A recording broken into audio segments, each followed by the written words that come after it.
It's the best of Ron and Fez on XM 202, The Virus.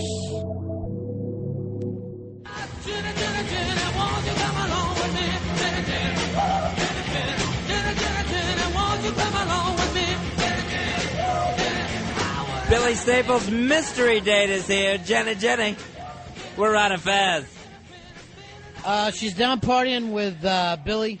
They're having some get-to-know-you cocktails. We only got a couple hours left on the show. Billy's a little nervous. She was nervous when she thought the bar might run dry. Yeah, so we want to alleviate both their fears. Rory, how's the drinking going out there? They're both drinking a rum and coke out there, and they're getting to know each other a little bit. Nice. Maybe they'll christen the green room tonight. How's who's making the rum and cokes? I believe Joe did. Okay, tell them that every time that I call their names, Okay. they have to run in here and slam a rum and coke and then run back out. That'll be the game. Okay. Okay? Right. Sounds good. So it's rum and coke slam. Okay. The rum runner. Then if we feel like they've really earned it at the end of the night, we'll send them out on a date sometime. No. But that'll be up for us to choose. We're going to have a lot of empties. I can just see that coming. So Billy's getting to know his new girl. That's the thing. We're willing to move on. Last night, we tried to see if we could save the marriage. Both members of the Staples party fought that idea. So tonight, we move forward. We move ahead. No, we move backward. Fezzy, we are going backward. Billy wanted a Billy Staples mystery date. We finally got a girl to call in. She's here now. All right, let's do this. Let's see if they'll slam that rum and coke for us. Ready? All right, ready. All right, slam time. Slam time! Billy and Jenny, slam time! Here they come. They're coming running in. It's like a newlywed game, like a dating game. All right, ready? Do you really have to slam? Yeah, ready? 1, 2, 3. Couple slam. Nice. Couples only, please. Couples only. All right, there they go. All right, they slammed. Nice. Okay, I got that much. Oh, very good. Good work, Look Jenny. Billy, look how much she can get down. That's enough for you, right? Yeah. Tell Joyce to call in. Joyce, call in again. I want to say hi to you. It's a good She's starter already kit. at that point. No, honey, it's I not think a it's hang-up Joyce list. Randolph she's asking for. I'm not sure. Come on, she looks nice. Huh? Yeah, she's Yeah, nice. and you look good. You don't slouch yourself, Right. Megan. Oh, You two look cute. Thank you. Jenny looks just like Faye Dunaway, Fuzzy, Oh, yeah. in Barfly. Right. All right, there they go, making another drink. What are we doing, like a speed thing? No, please, no. I was slamming tequila last night. Come on. What happened? Where were you drinking last night? At a friend's place in Hoboken. Yeah, just house party? No, a friend's bar. Yeah. Oh, okay. And just doing tequila shots? No, that and margaritas and vodka tonics and Jesus, my stomach hates me right now. Right. Why are these guys staring My at me? kind of gal. No, well, Am you I know, like the first woman they've seen or something? yeah, Tequila pinata. Yeah. These poor guys are trapped up here all night. Yeah, right. We're Right. chopped up here all night, Fezzy. Yeah, not a chance to go out and party and do the tequila shooters. Right. Yeah. Ooh, tequila. Ooh. All right, Billy. Let's take it out in the other room. Okay. All right. Come on, we're mobile. Sorry, I didn't want to belch in the microphone. That's already. okay. Oh, Guys, feel belch free. in the microphone. Let's see. Could you do one? No, I just got it all out. Oh. I didn't want to be rude or anything, you know. Right. The Let's- bass and... Hey, let's see your lizard again. Unbuckle your, unzip your zipper toe. There's the lizard, There's Ronnie. the lizard, Fezzy. Okay. Now, you ever say I have to go drain the lizard and off you go? Yeah, I'm the only girl I know who can say that. That's cute. It's like right by the bladder area, so, you know. I can pull that By the off. bladder area. Yeah, okay. The very sensual bladder area. Okay. It's all about the bladder area. Okay, Ew. darling. All right. Your date's out in the green room. Yeah, so am I. Hey, babe. I think this is really working out gangbusters. I think this is the one. This is the one that's going to save Billy. Oh, boy. She's, okay. She's different. Couple of She's booze. special. Couple of booze hounds refuse to put the booze down. showing off her tattoo that she got when she was 13. Jenny's in here in a very nice zebra skin pattern tank top. And Billy is wooing her with Bacardi. All right, if she says she's 23, how come she can remember the Cuban Missile Crisis? Vividly. And she told us how angry she was at Khrushchev. Right. I wanted to kill that bastard. Hey, Pete, you're on Ron and Fez. Hey, guys. Yeah. Hey, Do Pete. you honestly think this is a good idea? This is what Billy asked for. Yeah, but... A mystery date. I don't think... He's on the rebound, man. Like, I don't think you guys should have done this right away. Well, all we can do is support our friend. That's what he told us to do, support him. Well, Yeah. no, I'm with it. Like, you only live once, live it out, you know? But, like, this is totally... I don't think this is good for him mentally. Like, he's going to turn, like, full-fledged alcoholic and be, like, rock bottom before you guys know it. Well, let's get it over with. See you later. All right, see ya. Is there any way to speed up the downward spiral? To stir it up a little more? Linda, you're on Ron and Fez. Hey, Linda. Hello. Hey, I just want to say this mystery date thing for Billy, I think it's a good idea. why is that? Why are people calling and saying, oh, it's a rebound thing and he shouldn't do it? Like, they're such drama queens. It's not like he's going to get married again. It's just a date. I got $100 that says I can get the two of them married tonight after a couple more drinks. Nice. I'm not taking that bet, though. Yeah. All right. All right, night. Bye-bye. Rory's father is the judge. Have him standing by to perform the ceremony. Slam time! Slam time! Billy and Jenny, it's slam time! She makes more. All right, here comes Billy running in. Billy's ready. Okay. Jenny's back. Yeah. Belly, don't hate me in the morning. All right, No. Billy, don't hate her in the morning. I don't hate many girls in the morning. Oh, Belly, don't hate me in the Oh, morning. Belly. Is that your pet name for Billy? Belly? That's cute.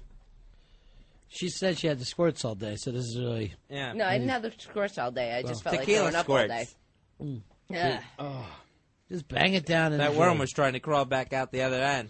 Oh my God, it's only 9:11. What the hell am I going to do for another 2 hours? It's not. It's Oh January my 16th. God. He doesn't know. His head stopped a certain time. Okay, guys. Off we go. Nice time. All right, there you there go. we Back go. to the green Here room. we go. Ladies first. Ladies first. All right, Heckler writes in, what a night. Nazareth, Bo Donaldson and the Haywards, and now Barfly. Is Billy going to fight Frank Stallone in the alley after the show? Oh, yeah, that was the end of Barfly. Oh, Frank Stallone's in that? Frank Stallone was the bartender. Oh, okay. What a great bad movie. These are all my friends. Billy's making a new friend right now. Jenny's come up to meet him. Jenny looks like, well, she could use a meeting herself. Let's put it that way. Sure. This is a nightly occurrence for her. This isn't her first time playing Slam Time. She's literally talking to her stomach. Yeah, don't you hate me? Don't you hate me? You're my stomach. I need you. So scary, isn't it? And, Joe Poo, are we making sure that they have plenty to drink? Because, Of course, it's a night in Bayonne on me. because they are going through it. Yeah, there's a bottle of Bacardi going already. And How about Billy yells out, it's 9/11? What did that even mean? I have no idea. He's acting like his... This is his terrorist attack? I just On his cringed. liver. God, so inappropriate.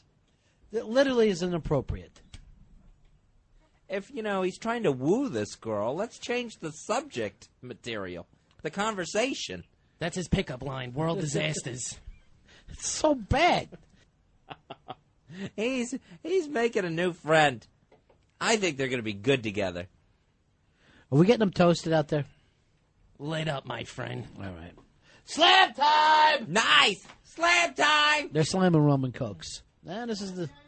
Tell Rory we need some sort of slam time music, some sort of, Not only do you need slam time music, but you need to tell us a couple seconds before slam time so we can get up and get ready to go. That takes all the fun out of slam time! We got to maneuver our way around the foosball table. Here's how we say it. God. Slam time! Slam time! What a rack on her, huh?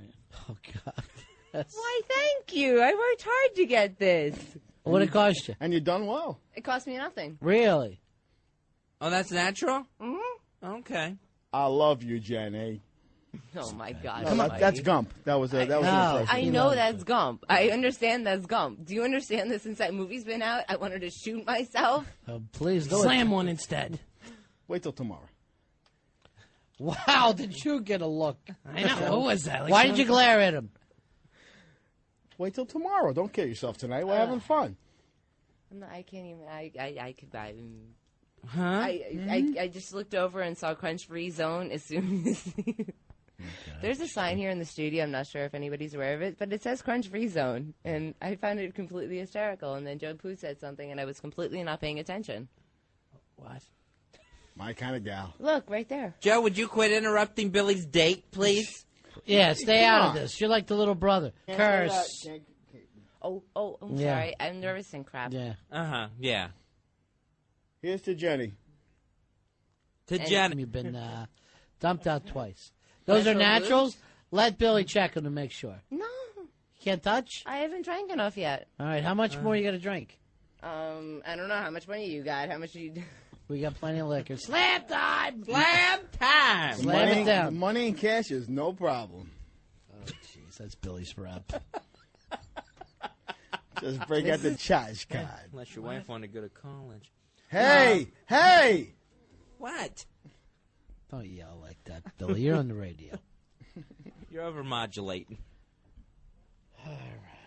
All right, there we go. Jenny's finishing off her drink. Billy's polished off his. Hey, maybe we'll play some kind of newlywed game and see how the two of them do. All right, how well they know each other. Yeah, or just know themselves. Andrew, you're on Ron and Fez. Hey, guys. Hey, Andrew. This is better than any reality TV. Over the last 3 months, I get to see somebody's life unravel. You're welcome. Good toasting up. Are you digging her, Billy? Oh, big time. No. We're definitely hitting on a few cylinders out there. We have a few common interests, shall we say? All right, well, now Like what's what? that? Have you been able to have conversation and discovered some common areas? Yes, we're both from Long Island, but we won't say what part of Long Island that Jenny's from because she doesn't want to. But we're both Long Island. Why, you want it there? Yeah, dead or alive. Yeah, what happened? Just gossip and crap and I don't want any identifying information for like my parents to find out what I'm doing right now. All right, now, when's the last time you saw your parents? This weekend. All right, but you just don't want them to know that you're drunken with Billy? I just don't want anything to get out that could potentially harm my father. Oh, your father has Okay. a real good job? Or Yeah, he has a real good job, and what type? I can't say because I've got a very recognizable voice, as I just found out through Dan and Joy. So No, a lot of girls No. sound like you. Right. no, I can't say. Okay. Come on, Billy. Drink one for 6/14. What? Bill W.'s birthday. How would you know that, Pooh? So your father's an important man on Long Island. No, he's just a Judge? No, he's just a very, very, very, very powerful in his position, and I don't want to risk anything. Wow, I'm dying to know what he does. Yeah. Maybe I'll tell you off the air. Great. Okay, that's I fair. will Well, be so your what else? father So figure. Put your tiny hand in mine. Oh, God. God. they both love George Michael. What other are you? So you're both from Long Island originally. Yankee fans. Yankee fans? Billy, I No. thought you were a Mets fan. We're You lied sports to fans. I said we're sports You fans. said you were a Yankee No, fan. I said we're sports fans. What's that? I said, but I won't hold it against you that you're a Yankee fan. No. I thought I was going out the Yankee fan right now. I just Come on. switched. I think my glass. Go is shattered. Giambi. Go Giambi. Ugh, disgrace. You have a pierced tongue? Oh my God, is that an epiphany? No, that's a turn on. Hey, John, you're on Ron and Fez. Hi, Hey guys, John. how you doing tonight? Good. Call the gang, my friend. Hey Billy. Yo. When's the next installment of Booze Island coming back? Booze Island. Couple of booze hounds won't put that booze down. Hey, if it works out good, hang out. It's nice. It's Yeah. just to see you enjoying yourself. Yeah. Oh, hell yeah. All right, got to slam that now, guys. All right. We got to keep the drinks We're going. slamming. I have been slamming. I mean, Sure. slam hard. But how can we get to know each other better if you keep on calling slam time? Well, that's how you know, through slam times. Right. Oh, we get to know through. It's a very quick date we have here. Oh, okay. You showed up late. It's only a 4-hour show, Jenny, so we got to do things very quickly. I didn't show up late. I came from Hoboken. I know, but I'm That was saying you quick. weren't I here at the showered and beginning. everything. You showered? Really? Yeah. All right, you're beating Billy already. Wow. Stop it! I even shaved. Gee, there's too many. That's another thing you don't have in common. Oh, jeez, listen, I cackle. Leave my girl alone, Fez. What a cackle. She looks hot. She's completely shaved, wearing a tank She's top. completely She's shaved? completely Explain shaved? something about me. How do you know she's completely shaved, Billy Staples? Did you see her showing us that tattoo before? You shaved down there? I didn't even go down that far for you to tell if I shaved down there or not. What the hell are you talking about? All right, I'm imagining. Slam time! Slam time! Go, go, go, go, go, go, go, go. Oh, God. Nice. Hey, Jimmy. Jimmy, you're on Ron and Fez. Hey, Jimmy. Hey, what's up? What can we do for you tonight, Jimmy? This is a lot better than any of those shows they have on at late night, Blind Date or any of them. This is much better than any of that. We call this blind drunk date. Oh, this is great. Billy, have another one for 6:47, huh? Come play some poker. You got it, baby. All right. Billy, on a little drinking mystery date here tonight. Jenny was nice enough to come over from Hoboken after listening to the show, and she said to me, "Wait, it's slam time! Slam time! Slam time!" Nice! That's the way to slam it, honey. Wow, she drinks faster than Billy. Billy, nice in the slam time. But she said, can I come over tonight? Right. I'd like to drink a little booze. And she said she was as desperate as Billy. Yeah. I'm just desperate for a good time, and I just can't find them lately. Yeah. You having trouble partying? No, I just find boys are scared of me. Yeah, I noticed. I have big boobs Not and a this big brain, boy. and it's really scary. Not this. You got boy. a big brain? Yeah. What kind of work do you do? I'm a wine salesman. No. Wow. You found the right calling. Not too many crates getting to the distributors, are there? No, actually, I'm retail. I'm wholesale for restaurants. Wholesale. Uh-huh. I don't do any retail whatsoever. H.O. No. That's She doesn't do retail. No, It's That wholesale. would be nuts. No. Hey, James. James, you're on Ron and Fez. Hi, James. How you doing, Ron and Fez? Yeah. Listen, this is first of all, I'd like to say it's one day at a time, not one date at a time. He's taking it one day at a You've time. been listening too hard. And second James. of all, this is getting scary. It's starting to sound like Who's Afraid of Virginia Woolf. Slam time!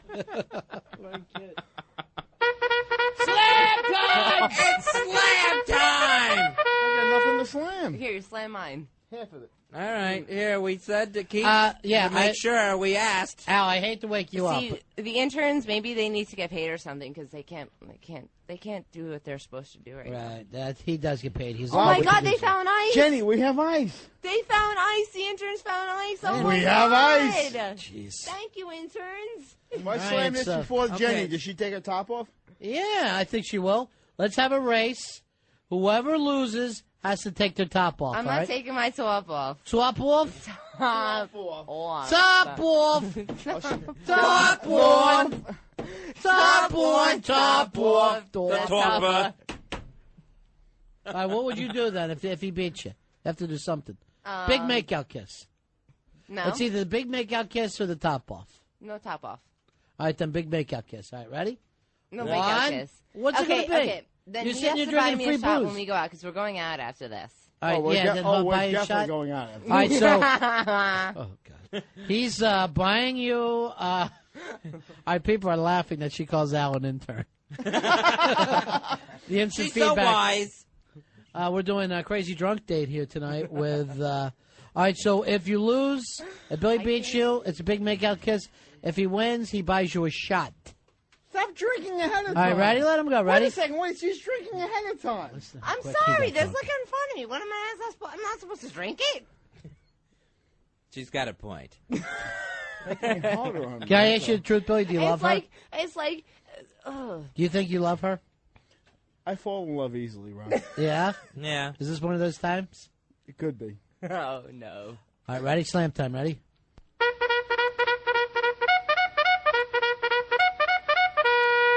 There they go. Slam Billy time. wins slam time. She banged right after. Not by much, but Billy did win. That means that you owe him a big makeout kiss. What's that? You say it. Say it, darling. What? I said, do I have to? I need to be more drunk to have my liquid lips. I'm not exactly the scum of I've the only earth here, had 3 sweetheart. drinks, though. Come on. She doesn't have her liquid lips yet. I need to get my liquid lips. I'm such a prude normally, but then all of a sudden I start drinking, and the next thing I know, I'm like, wow. My God, I'm not exactly. Hey, Wiz, why the attack? Yeah, and no cursing, you two. Right. All right, Try now. not to curse. Okay, I need to go smoke a cigarette. Can I do that real quick? Yeah. Uh-huh. Okay. Yeah, cigarettes in my pants. Oh, jeez. There he goes. Follow him out and do a slam I dunk. haven't even eaten all day, and I'm sitting here drinking and pounding. Well, the like night this. is young. It's not good for me. All right, hold on. There's a call for you, too. I swear they've been married for years. Audrey, you're on Ron and Fez. Hey, Audrey. Hi. Yeah. How you guys doing? What can we do for you? Guess what? What? Slam time! Slam time! See ya. Thank you, Audrey. All right, they're slamming. You never know when it's going to be slam time. Billy, is this your favorite show you've done with us? God, sobriety sucks. Yeah. You feeling better tonight? I'm feeling wonderful. I got a beautiful girl here, Jenny, who came down here to meet me. I'm having a great time. This is great. I'm like, this is like... I feel like we should bring in a cake. This is like my fantasy come alive. I'm loving this. Oh, God. You hear that? You're his fantasy, honey. I'm his fantasy? You're Yeah. his fantasy girl. Now, why don't you give him a nice little kiss? Oh, I'll give him a little kiss. All right. All right, she's pushing her. She's putting her... Uh-huh. Oh. That was just a little kiss. Billy tried to slip the tongue. He's all trying to, yeah. He was Yeah, touching a little English bit? this time. What? Was he I touching a like little to bit? speak English. It's not fun. All right, why don't you two Okay, go... I'm blonde. English comes hard. Oh, jeez. So does Billy. Is that dumb? What did he say, Fez? I think he's... What was that, Billy? I was just curious whether that was dumped or not. Dumb. Dumb. Come on, sing along. Oh, what a whack on this chick. My God. Come on, Why sing don't you two along. sing that song? I don't know. Sing a It's song. not It's that breaking up is hard to do. What song do you two know? part. You got my song right over there. What is it? Jenny's song, 8675309. Yeah, you know it? Oh, I know it like the back of my hand. All right, Okay, put start on some singing, ready? headphones so you can hear it, Yeah. And start singing it. and we'll sing it. We'll go ahead and start it. Is everybody need to sing with me? I'm not doing the right headphones. What am I doing? What's wrong with me? All right, the headphones Don't just panic. scared the absolute hell out of her. What Why happened? would that happen? No. right. He's all... She hates poo. Stay away from her. He just looks so young. Go ahead, sing along. You're dancing. I'm sorry. He's having headphone problems. Oh, jeez. So you're not going to sing, darling? You make me so happy. Come on, Jenny. Come on, baby. Sing to me, sweetheart. You guys gonna sing with me? I'm ready. Okay, sing to me. This is my song.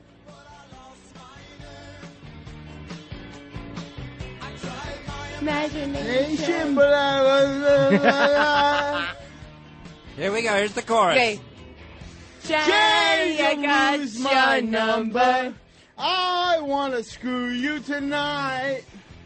Jenny, you are a hot number. 8675309. This is a big old effing debauchery. Yeah, but you screwed a guy last night. Yeah. Yeah, I know. I saw your number. Okay, we're done. Need a cigarette. All right. Okay. That was chase her out, Billy. Jenny, that's very nice. Billy serenading you with a parody of Jenny. Fuzzy, I can't believe this. More people are instant feedback at me saying, can we get the script from the Days of Wine and Roses and have the two of them read it together? All right, so enjoying slam time together. It's Billy Staples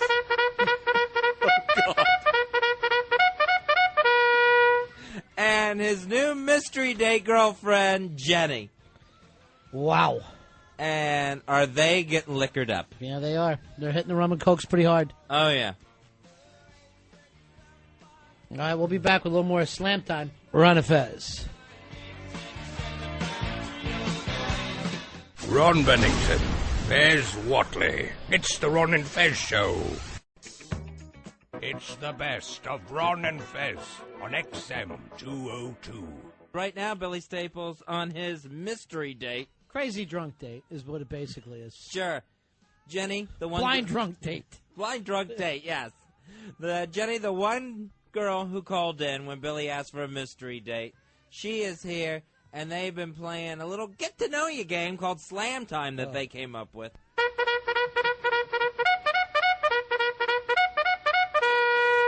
Slam Time! Slam Time! Where are our mystery daters? Okay, remember. Gotta stop cursing, honey. Oh, Yeah. I'm sorry. Yeah. I'm sorry. We've been sorry. telling you that Crap. for a while. Not allowed to curse. You said Billy's falling around a lot? Yeah. No, was he trying to kiss you already? Yeah. All right, let's see your move, Billy, that you make on her. Let's just hear, what's the type of thing that you would say to get her ready?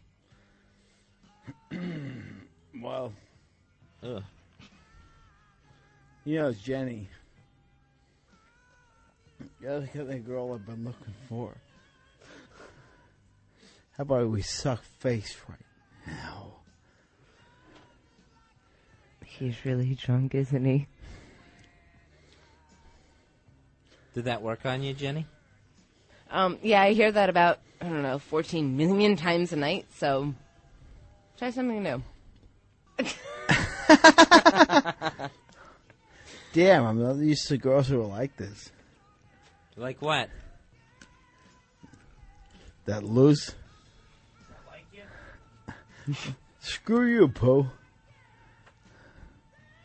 God, this girl's hot. Yeah? Ah. Are you ready? For what? To get the hell out of here and me and you go and party somewhere or what? Yeah, I guess. All right, you're still at work, Billy. So you have to wait till work is over. What? Oh, look at the time. Time is over. Ding, ding, ding, ding, ding. Nothing like a pregnant pause to end a conversation. God, I love this girl. Now, Jenny? Yeah? When you first heard Billy tonight on the air, what made you call in? I thought that maybe he could use a friend to talk to. Mm-hmm. Now I realize that maybe both of us need AA. We need to become Screw friends with that. W. Screw that. Wow. An intervention on your own really drunk date. Jenny, you are too hot to want anybody to be involved in AA with you. Because I understood that sentence. Oh. God, this girl is so freaking hot. Yeah, I know. You used to the sweet talk, Jenny? Yeah, I really am. Uh-huh. It's really boring by now. Oh, well, okay then. Hey, have a good night. Good night, everybody. Tell me something negative about me, for Christ's sakes. That make me... Line up. I haven't found anything about you negative. Ask me. Everyone Billy, quit shoving to get to the mic. Stop it. Watch him. Why don't we get Billy a chair? Let's get Billy a nice chair. You know, All right, sit there we below that go. big man. Billy can barely stand right now. Oh, like you're better than I am.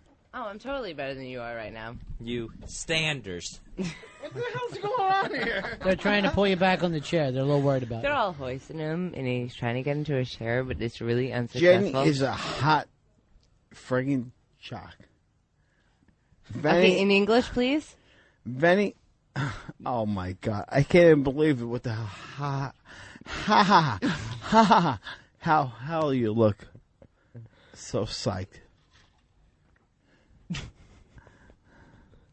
Hold on, Billy.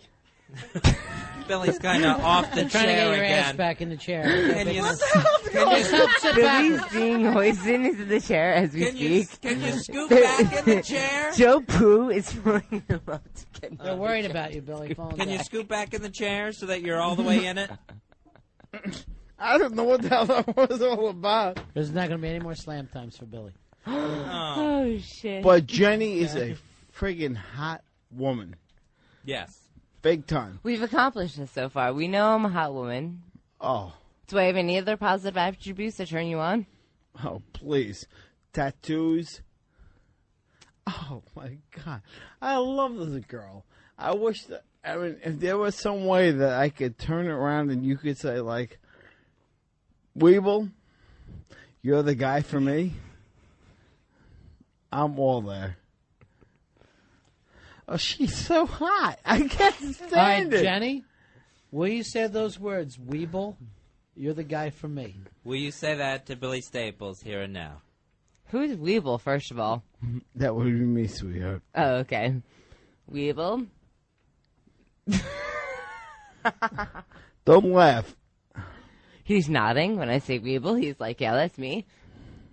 You're really hot and stuff, and, like, yeah, it's been really fun drinking, but if you can only pound that many drinks and you're not even going to be able to, like, take me out drinking afterwards, then maybe you're not the guy for me. I'm sorry. Let's hit right now. Screw what these guys are saying. Me and you going out after tonight. Because you can speak in a really, really coherent sentence right now. Oh, my God, do I want you in the biggest way. So does everybody. Take a number. Okay, so how about that? This is really awkward. Was it what you were expecting on your mystery date? I didn't think it would be this drunkard, but yeah, kind of sort of what I was expecting. Uh-huh. You are the ultimate warrior. Walker, mate. God, you are so hot. But you see, I know this already.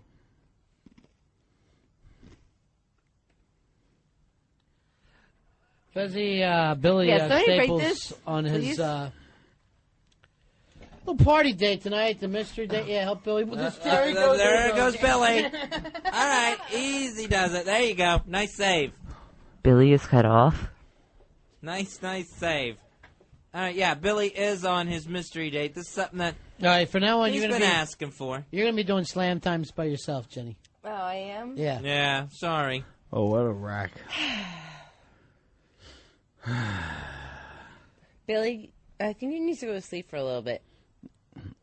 Only if I'm with you. No. I think you need to go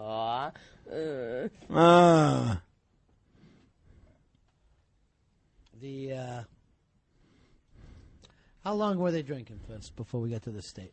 Well, she didn't get here into the studio till after 9, so probably about a half hour. And we're this far gone. No, he's this far gone. He can't even sit in his chair. Is that what you like about him? I'm starting to dislike that about him, but, you know, I've been at that situation before. I've been at that state of mind before, so I can deal, I guess. Hey, Ginny, you are the ultimate bomb. I love everything about you. Okay, Billy, where would you like to take Jenny after the show? Anywhere she wants to go. Are you going to be... Screw that. Yeah. Screw that. He Can't say said that the word. dirty, nasty F word. All right. Is there a club called Labored Breathing that maybe we can go out to? I love that place. I've been I go there. there all the time. All right. Some people want to talk here. Okay. There's Dave. Dave, you're on Ron and Fez. How you doing, Dave? Hello, Dave. You're on the air. Hey, Ron and Fez, how you guys doing? Hey. Hey, you know, I'm listening to this, and it's, like, really sad, bro. This, like, totally reassures me of the reasons that I quit drinking in the first place. Dude, I just have a little bit of advice for you, Billy. What's Tomorrow, that? when you're sober, try to listen to a tape of yourself tonight, and you'll see what an a-hole you sound like, bro. I do, but if you looked at what the hell she looked like tonight. Sober up, crackhead. Screw you. All right, thanks for the call, Dave. Hey, Tom, you're on Ron and Fez. Tommy. Whoa. Yeah. I tell, Billy. You get a little bit of fame, and it goes right to your head like dope. What do you think you are, like John Cougar or Kelsey Grammer? First little dirt maiden that shows up, and you're going, oh, gaga over her. I tell you, there's terrible ways to die, and I think a broken heart that you're putting through Mrs. Staple with Ron and Fez's help. Hey, did you give a look at this girl? No, I haven't seen that girl. I don't want to see her. You should have done this off the air. I hope Paranoid knocks you right through a wall. Ain't gonna happen. So, I don't know. Maybe he does think he's another John Cougar. I don't know. You think you're another John Cougar. Or Kelsey Grammer. Johnny Cougar's a what? So we When didn't have I hear ever? the blues are calling for salads and scrambled eggs. Oh, Jesus. I love this girl. Maybe I see her be... You like her, huh? Oh. Do you like me, Billy? I know during one of those last phone calls there was a little hand-holding going on, Ronnie. You have no idea. Hey, remember when she came in and she said the hands were red because she was outside? Uh-huh. Still beet red. Still bright red. I don't know why it does Like that. lobsters. I thought this rain noise thing... What is it? This rain noise phenomena, that's what my dermatologist tells me. It's because, like, I have small hands and small feet, and it, like, the circulation doesn't go there that well or something. I don't even know. I don't even care. But, yeah, my hands are red. So what? Billy's face is going to be red tomorrow morning. With lipstick? No. I don't wear lipstick. With Jenny Love? No, I don't wear lipstick, baby. Hear that, baby? Baby. I'm loving every second of this. Why are you loving it, Billy? Hey, freaking Ron, if you would have married as long as I am, you'd be loving every minute of this.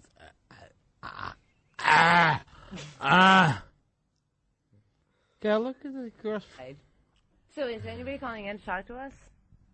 Yeah, plenty of people, but... Uh-huh. Jessica, you're on Ron and Fez. Hi, Jessica. Hi, Ron and Fez. Cardholder 10334. 103-34. Thank you. Hey, Jessica. Hi, guys. First of all, I want to say, oh, my God. Mm-hmm. And second of all, I want to know if we're going to have another intervention for Billy tomorrow at 7 o'clock sharp. Where? Here. I hope that when you hear this tomorrow, you'll realize that you should stop drinking. Yeah, I got a cigarette for you. Listen, Billy. I've been listening to the entire show. Thank you. And thank you. And when I heard you come on at 7 o'clock, first of all, when they asked you what you thought about Jenny, you really didn't know. And you know what, Jenny? You didn't know about him either. No, I really didn't, Jessica, but, you know, it was so much fun to think that I was actually going to come to the studios. Okay. Well, you're both really drunk now, and I just hope that Billy realizes this tomorrow. And, you know, you, Billy, I really like you. Like, I like you on the show. I listen to you guys all the time. You really got to do something about your drinking, honestly. Hey, Jessica, maybe Billy needed a Jenny like me to shape him up. I doubt it. I doubt it. Why not? Did you hear the conversation with Linda yesterday? I did. No, I didn't. I'm sorry. Well, I did. And, Billy, I'm saying this because I love you. And I know I hope that Ron and Fez agree with me. But I know that we care about you, and this night is just proving to me that, I mean, I'm listening to the show because you guys are fun, and like I said, I listen to you all the time, but this is, like the guy said before, this is sad. This is depressing me. Thanks for calling. Thanks, guys. Bye-bye. Somebody call if you're absolutely, totally happy about this. Pete, you're on Ron and Fez. I called earlier, and I told you guys this is not a good idea. It's been less than an hour, and he's rock bottom, dude. I had no idea he was this bad. Who? What do you mean, who? Who? Billy? Yeah. It does not even sound like you. I really hope you hear this when you wake up in the morning. Guys, send him home with a tape. Stick it in his pocket and label it like, remember to play this in the morning. Dude, I'm into partying. I'm not into NA because I believe you have the willpower to do it, whatever. But, dude, it's been less than an hour. You have staples in your stomach and you've been pounding drinks. You know you're not supposed to do that, man. And your point is? Dude, my point is a lot of people care about you. And you're not doing anything good for yourself, man. Can I ask Dude, you a it takes question? an Wait, hour. hold You on. can't even pronounce a word. You know Hold on. Billy, shh, for a second. Can I ask you what all those people that care about him are not doing right here, right now? Look what the hell she looks what? like. Look what the hell. Wait, shh. Oh, my Billy, God. shh. If you care about him, why aren't you here right now? Because nobody's ever invited me down to the studio. I'd come down. That's sad. Dude, Thanks, guys, man. it took an hour, and he can't even, walk. Yeah, we're still well under an hour.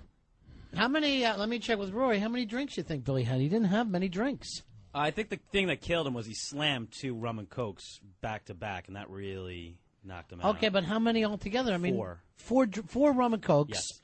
and 2 of them that he drank quick. Right. Yeah. That's not...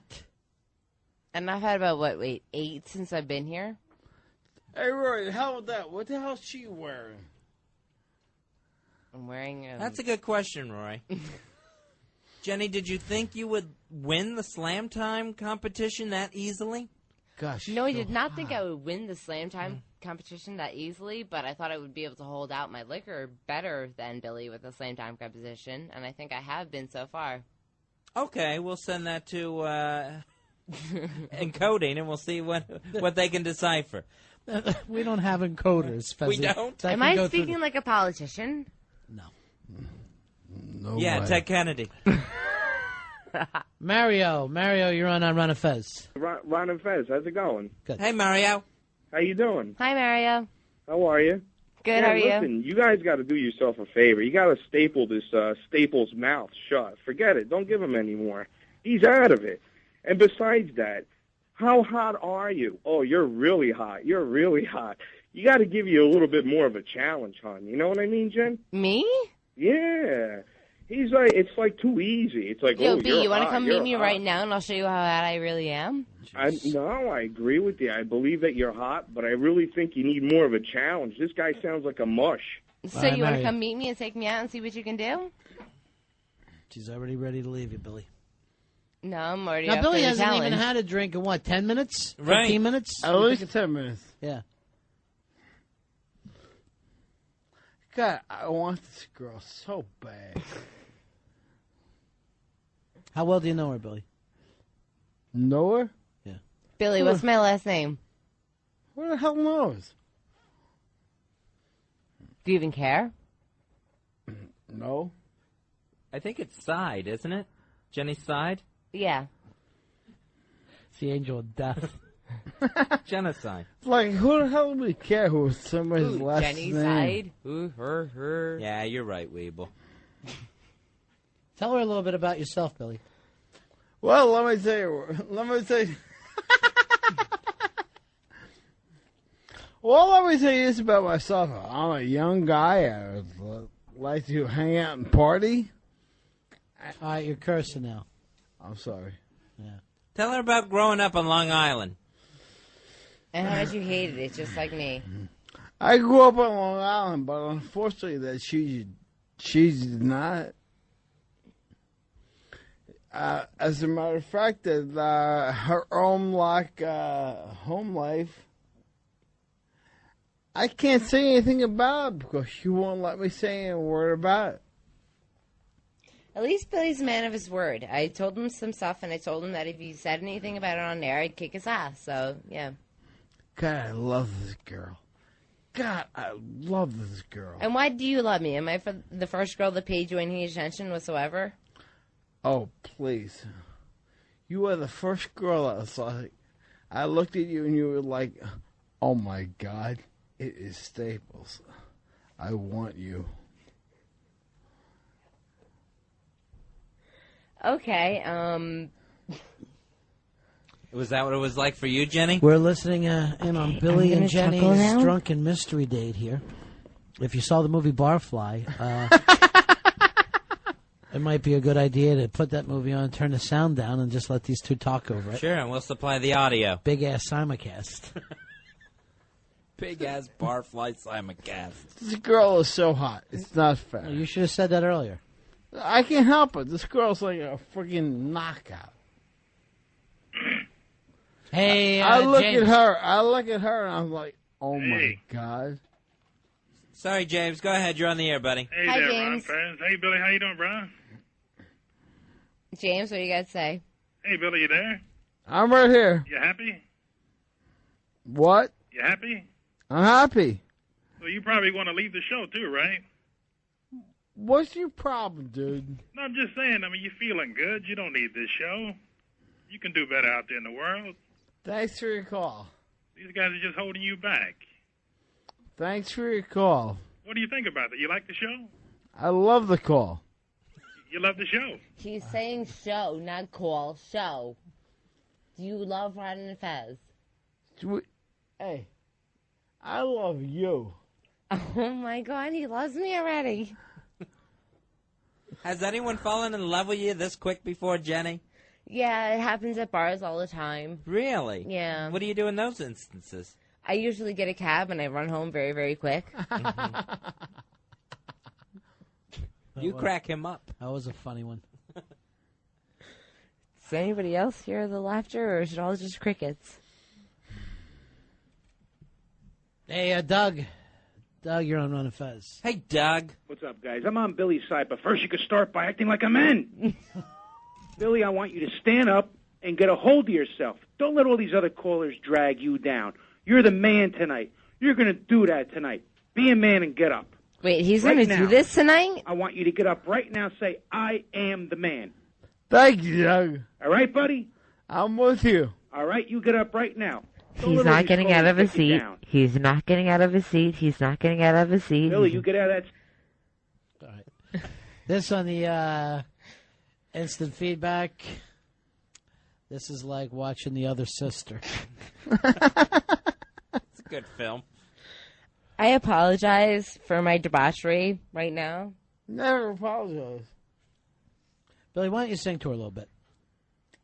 I love you.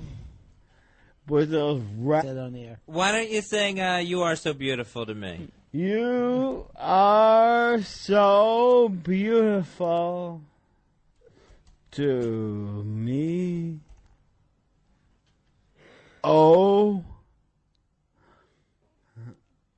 He doesn't even know the rest of the words. Come on, And somebody call in and help me I out. see those breasts of yours so deep. I love them to see. Who's better?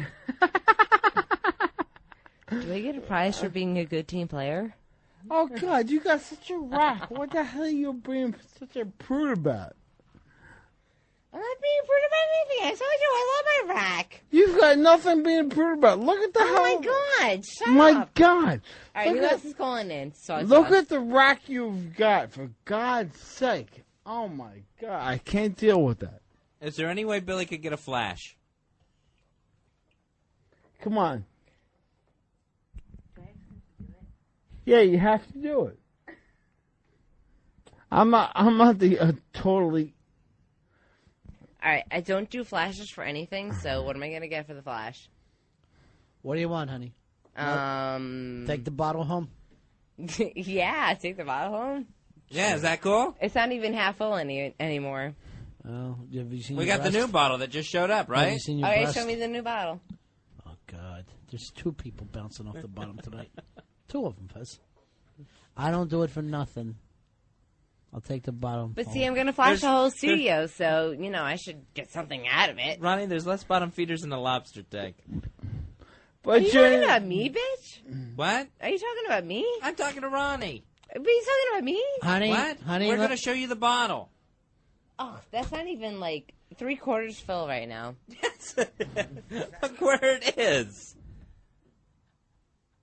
So these flash. Okay, what can I say in reference to the day? How about breast? Breast? Yeah. I can Okay. say that word? Yeah. Okay, I will flash one breast. Oh, God. All right, and you get to take the rest of that bottle home, the Bacardi.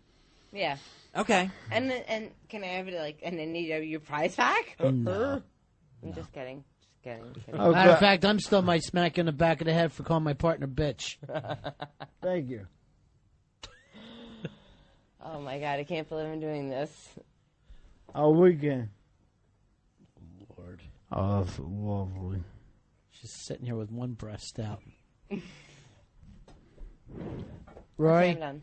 take that bottle back. She gets nothing. Oh, you suck. I get everything.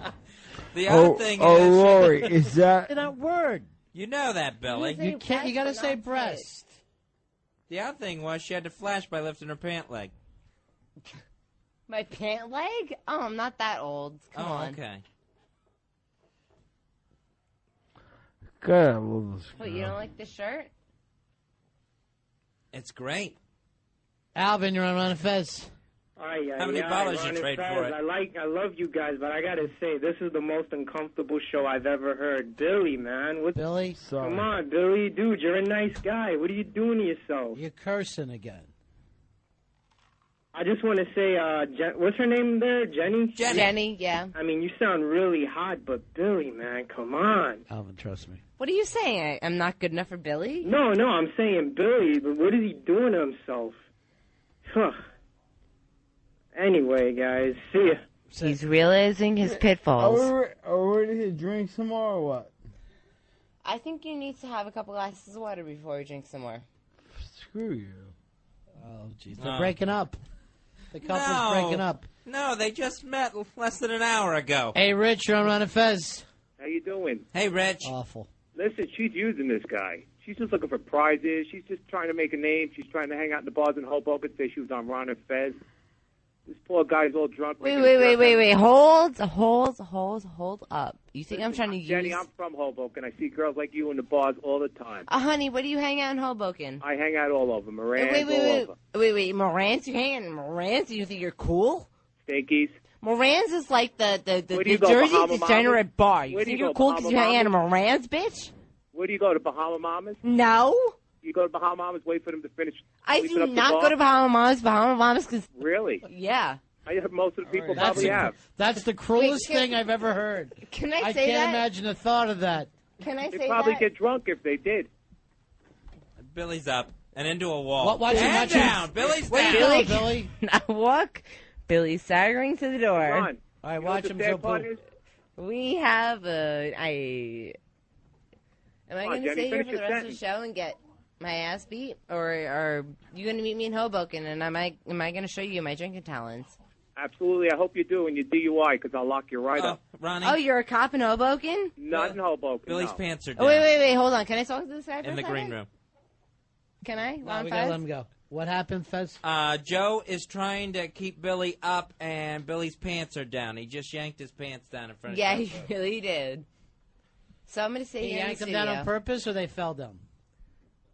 You think they fell down? They're kind of sort right. of... Is Billy down now? Billy's out for the count, I think. Billy's on the floor at this point.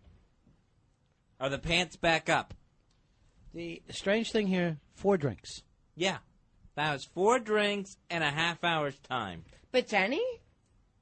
You're the best. Oh, thank you.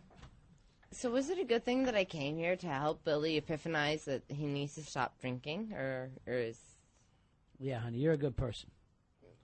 I don't know, just by my being here for some reason. All right. We got to take a break. We'll be back. Ron and Fez. The Ron and Fez Show.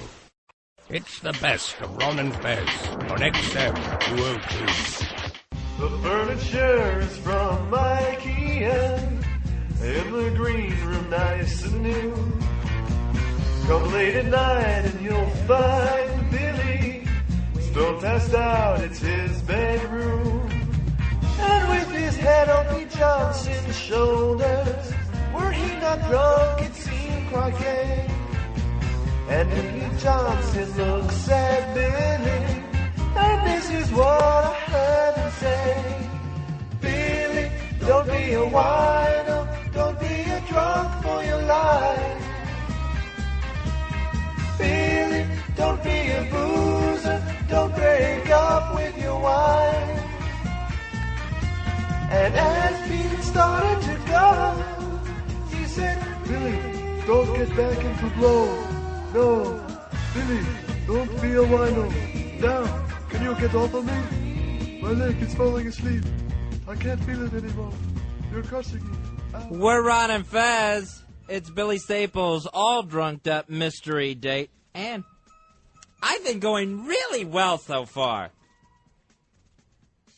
Fezzy, Jono just says, did Billy just say, hey, Bubba, we'll see who gets bitch slapped? Doing a John Johnson thing. To get you up to date early in the show, Billy Staples says he would love to have a mystery date. One girl called in. Her name was Jenny. She showed up here. They were doing slam time booze drinking games. And Billy is really imbibed. Well, I shouldn't say really, because it was 4 drinks and a half hour's time. 4 drinks. That was it. But he's feeling it. Let me put it that way. How you feel now, Billy? Scratched. Yeah. Uh-huh. And this is where you'd rather be? You having fun, though? Of course. Yeah. So much for living the life of married man. Screw that.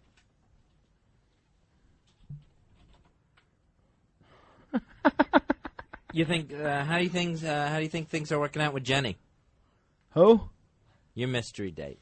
Oh, she's a hot piece of. I like her a lot. Where is the lovely Jenny? Where is Jenny's side at? No, that's okay, kid. Jenny offered to show me and the intern. Yeah, bring her in here. Offered me and showed me and the intern her cooter for an 8-ball. Really? Yeah. Did you guys get a look at her? She's so hot. What did you say you would show us for an 8-ball, Jen? What? An 8-ball? Yeah. You ain't got that. What did you tell us that you'd show us, though? Nothing. Okay. Come on, Jenny. No. All right, here's Mike. Mike, you're on the Ron and Fez show. Hey, Mike. Hey, guys, how you doing?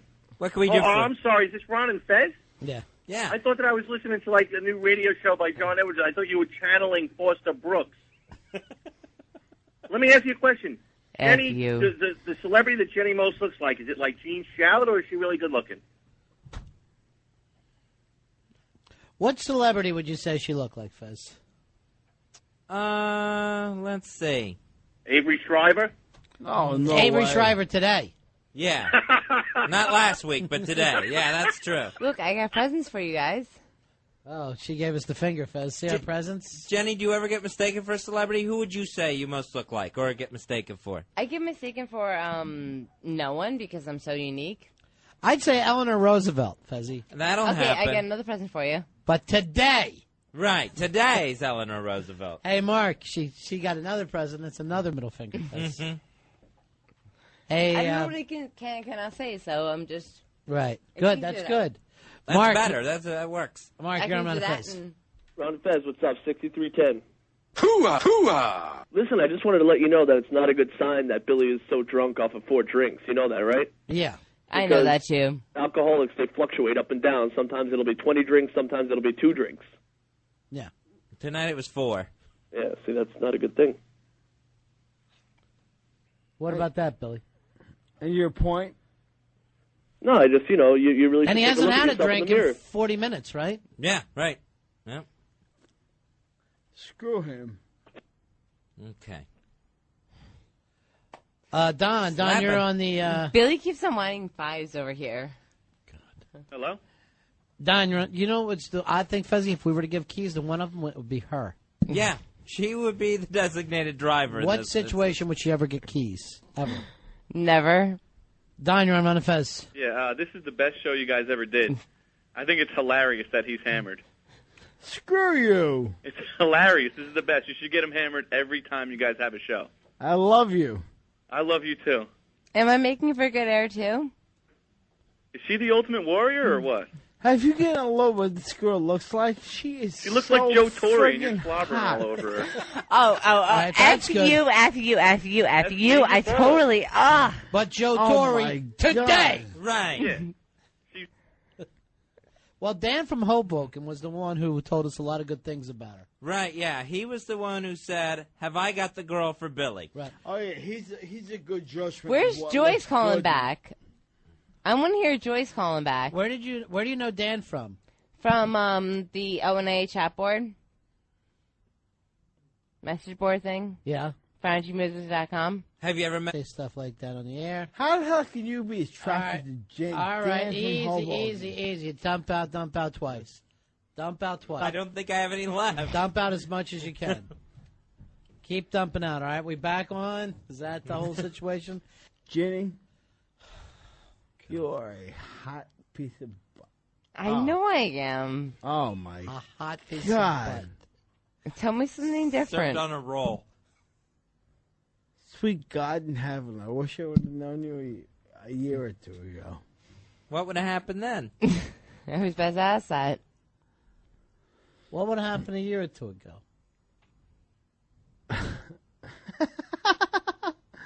I wouldn't have been involved in the situation I'm involved in right now, put it that way. Bill, you've been married for 11 years, not a year or two. Too long. Yeah, So can I tell you something? To a wonderful woman. Oh, stop it. You don't know my wife, Ronnie. All right. Yeah, Wani.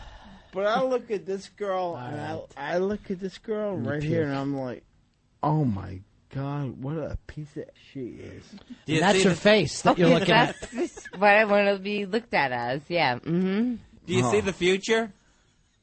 Oh, please. Marcia, you're on a Fez. Yeah, From Terminator. Hi. Big ass holder number 5520. Hooah, hooah. Hooah. Anyway, I've been divorced for about 9 years, and I need a date. So I was just wondering if I could come in and get some guy drunk who'd think I was really pretty, because right now it sounds like Billy thinks everybody is pretty. I'm ready. Honey, I am really pretty. That's a Oh, bad you have point. no idea what this girl Drunktown. looks like. She is a hot little mama. I think you'd like me, Billy. I fill out a bra really nice. Jenny, someone's trying to steal your man. Okay, what size are you, bitch? 40D. 40D? How tall are you? 5'2". Oh my God, you're 40D and you're 5'2". Uh-huh. Either you're a really, really, really, really, really big heifer, or you. And that word so we can stop dumping out. Okay. All right, hold on. Here's who's on the phone for us here. It's Dan from I'll Hoboken. date you. Oh, the magic man. Dan the matchmaker. from Hoboken. Dan, what's up? Dan, the matchmaking man. I don't think I'm going to be sleeping tonight. This is so disgusting. I was nice before, but I can't deal with people thinking I like this skank. Oh my God! Can I tell you, your little fat belly pressing up against my chest? So what? I don't go on the freaking radio and say I'm hot when I'm disgusting. You know, I used to think Billy's alcoholism wasn't a big deal, but he's just going to call you a hot piece of ass. He needs to go into rehab right now. Honey. Honey. What are you going to say? Wait. You think I was disgusting. effing Call you us as for a like the bitch, fun of too. it? What? You think I was effing you for the fun of it? What were you doing it for? And you weren't effing me, by the way. I'd like to make that clear. Oh, you like to make that clear? I got this on my sheets to prove it. Yeah, because it comes from the human body. That's true. Oh, Dan. She is human. Seriously, F where's you. her- I wish I was It's shooting killed mine. spermicide. I wouldn't have to worry about it. I now can't have children from being in the same room.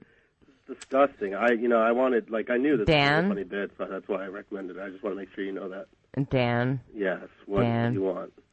You can suck my... All right. I'd rather not. All right. That's the worst thing that you could say to somebody. That is And so I'm looking mean right at you. to think And of the someone thoughts of having that, to do seriously. The thoughts of that are awful. Dan, you got us this time, all right? We owe you one. Well. Seriously. Wait. Who's in studio now and who's not in studio? Oh, you got me. Oh, I can't go in the studio. Show your worth. I'm sorry. You're really proving my point. So you Stick this just might as stuck well in your... Yeah. Which Taliban shouldn't even have I don't need to say anything. No, I would not make that little traitor. Johnny Walker? Johnny Walker, I would not let him suck. Where are you going off to? Where's Billy going? Billy needs to go and take a rest, I think. Where's he going? Bathroom? All right, so now he's going to the bathroom after 4 drinks with Joe Poo under his arms and Rory in front of him. Mm-hmm. Dan, you got us, big man. Thank you. Savor the flavor. Savor the flavor because we got one coming back. I see, I mean. Right. Hey, you're Jesse. You're on Ron and Fez. Hi, Jesse. Yeah, these two sound like someone from O&A's Homing Shopping Spree. Why don't you ask Billy to sing Silent Night? Can I throw in one really quick thing right here? Don't curse. Okay. Dan? You were begging me for more S, but I didn't give it to you, and I think that's why you're so angst-worthy towards me right now, and I can't even think because I'm drunkard. God. He's begging for more S. The S. What? What's the S? No, he's begging for more C. That you would beg for. Ron. Yes. Can they hear? Yes, they can hear. We know what C That's stands Ron. for. I'm Fezzy. I let that go. I'd rather. All right, we understand. All right, now I'm with you. I'm a little slow on the pickup here. I got you. I'm trying to use abbreviations, but I can't figure out what the abbreviations are right now. Because you'd have to know the letters. Yeah. Yeah. Right. Hey, when Billy's not here, you really seem drunk. You ought to walk around with Billy all the time. What, you make me feel sober? All right, this from saying that Dan is the Frank Stallone character. I don't know how many people saw Barfly. I hope it's out on DVD. I'm getting it this weekend. Mike, you're on Ron and Fez. Hey guys. Yeah. Mike. How you doing, buddy? Good. Hey, Mike. Just wondering who's gonna get her. Billy's too gone to get her. Who's gonna drive her home tonight? That's it. Who's gonna take you home? If I don't hit her with a bat, I'll be shocked. I'm guessing City Morgue. I can't wait for the day that we pick up the post and there her body is in the front. Oh, F you. Headless body found in topless bar. Hello. Jenna. Ass-face body found in topless bar. Faceless body. Hello, Jenna. Yeah. Rick, you are on with Jenny. Jenna, I'm going to help you. Yeah? I'm going to take away all your pain. Yeah, how? Listen to me, friend. Close your eyes. Yeah? Put your hands together. Yeah? Now say your prayers. Did he hit himself? Because that was cool and stuff. The big yellow one is the sun. Shut up for a second. Billy went to sit down on the couch and just whacked his head against the wall really badly. Is he okay? He'll probably feel it in the morning, but All right, right now Run, he seems okay. Is he awake? Oh, yeah, he's awake. Okay. Can I keep him awake? And tell Joe Pooh he's in charge of him. Joe Pooh, I mean, he's got to stop a big guy like that. Joe. He gave me the spin maneuver, and then just dived on the couch, head first into the wall. I don't want to hear that Billy Staples is too fast for anyone tonight. He gave him the spin-a-rooney. Big man's quick on his feet. Weebles wobble, and they do fall down. That's odd. We didn't think they did. All right. Fezzy, you and I have done a lot of uncomfortable shows, and this has got to be the most uncomfortable. I think it's right up there. All right, now Billy. Oh, there was that show, Ronnie, where we had to tell those adopted parents they were taking the kid back. That was more comfortable than this one. Yeah, that was more Right. comfortable. Right. Okay, do you remember when you guys first came out? No, honey. I Please- called you? Honey, please. Okay. Do whatever you can not to talk to us. Stephanie, you're on Ron and Fez. Hey, guys. Yeah. You know, it's just really weird. I'm driving, and she sounds like and probably looks like Gary Busey. Boy, you nailed it. I'm Thank having, you, like, Stephanie. DC Okay. She looks like Gary Busey today. Right, today's Gary Busey. No. No. Dude, you're probably so ugly your Rice Krispies don't talk to you. What are you talking about? B, come here and check me out, B. Check you out. I can hear you. I can smell you. You're stank. I feel Oh, like your parents are B, probably- wait, honey, sweetheart. You might want to buy a vowel there. Sweetheart.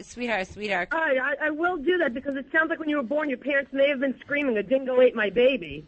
All right, thanks a lot. Dingo ate my baby? What the F is that? I'm so stupid. I'm laughing at all our street slams.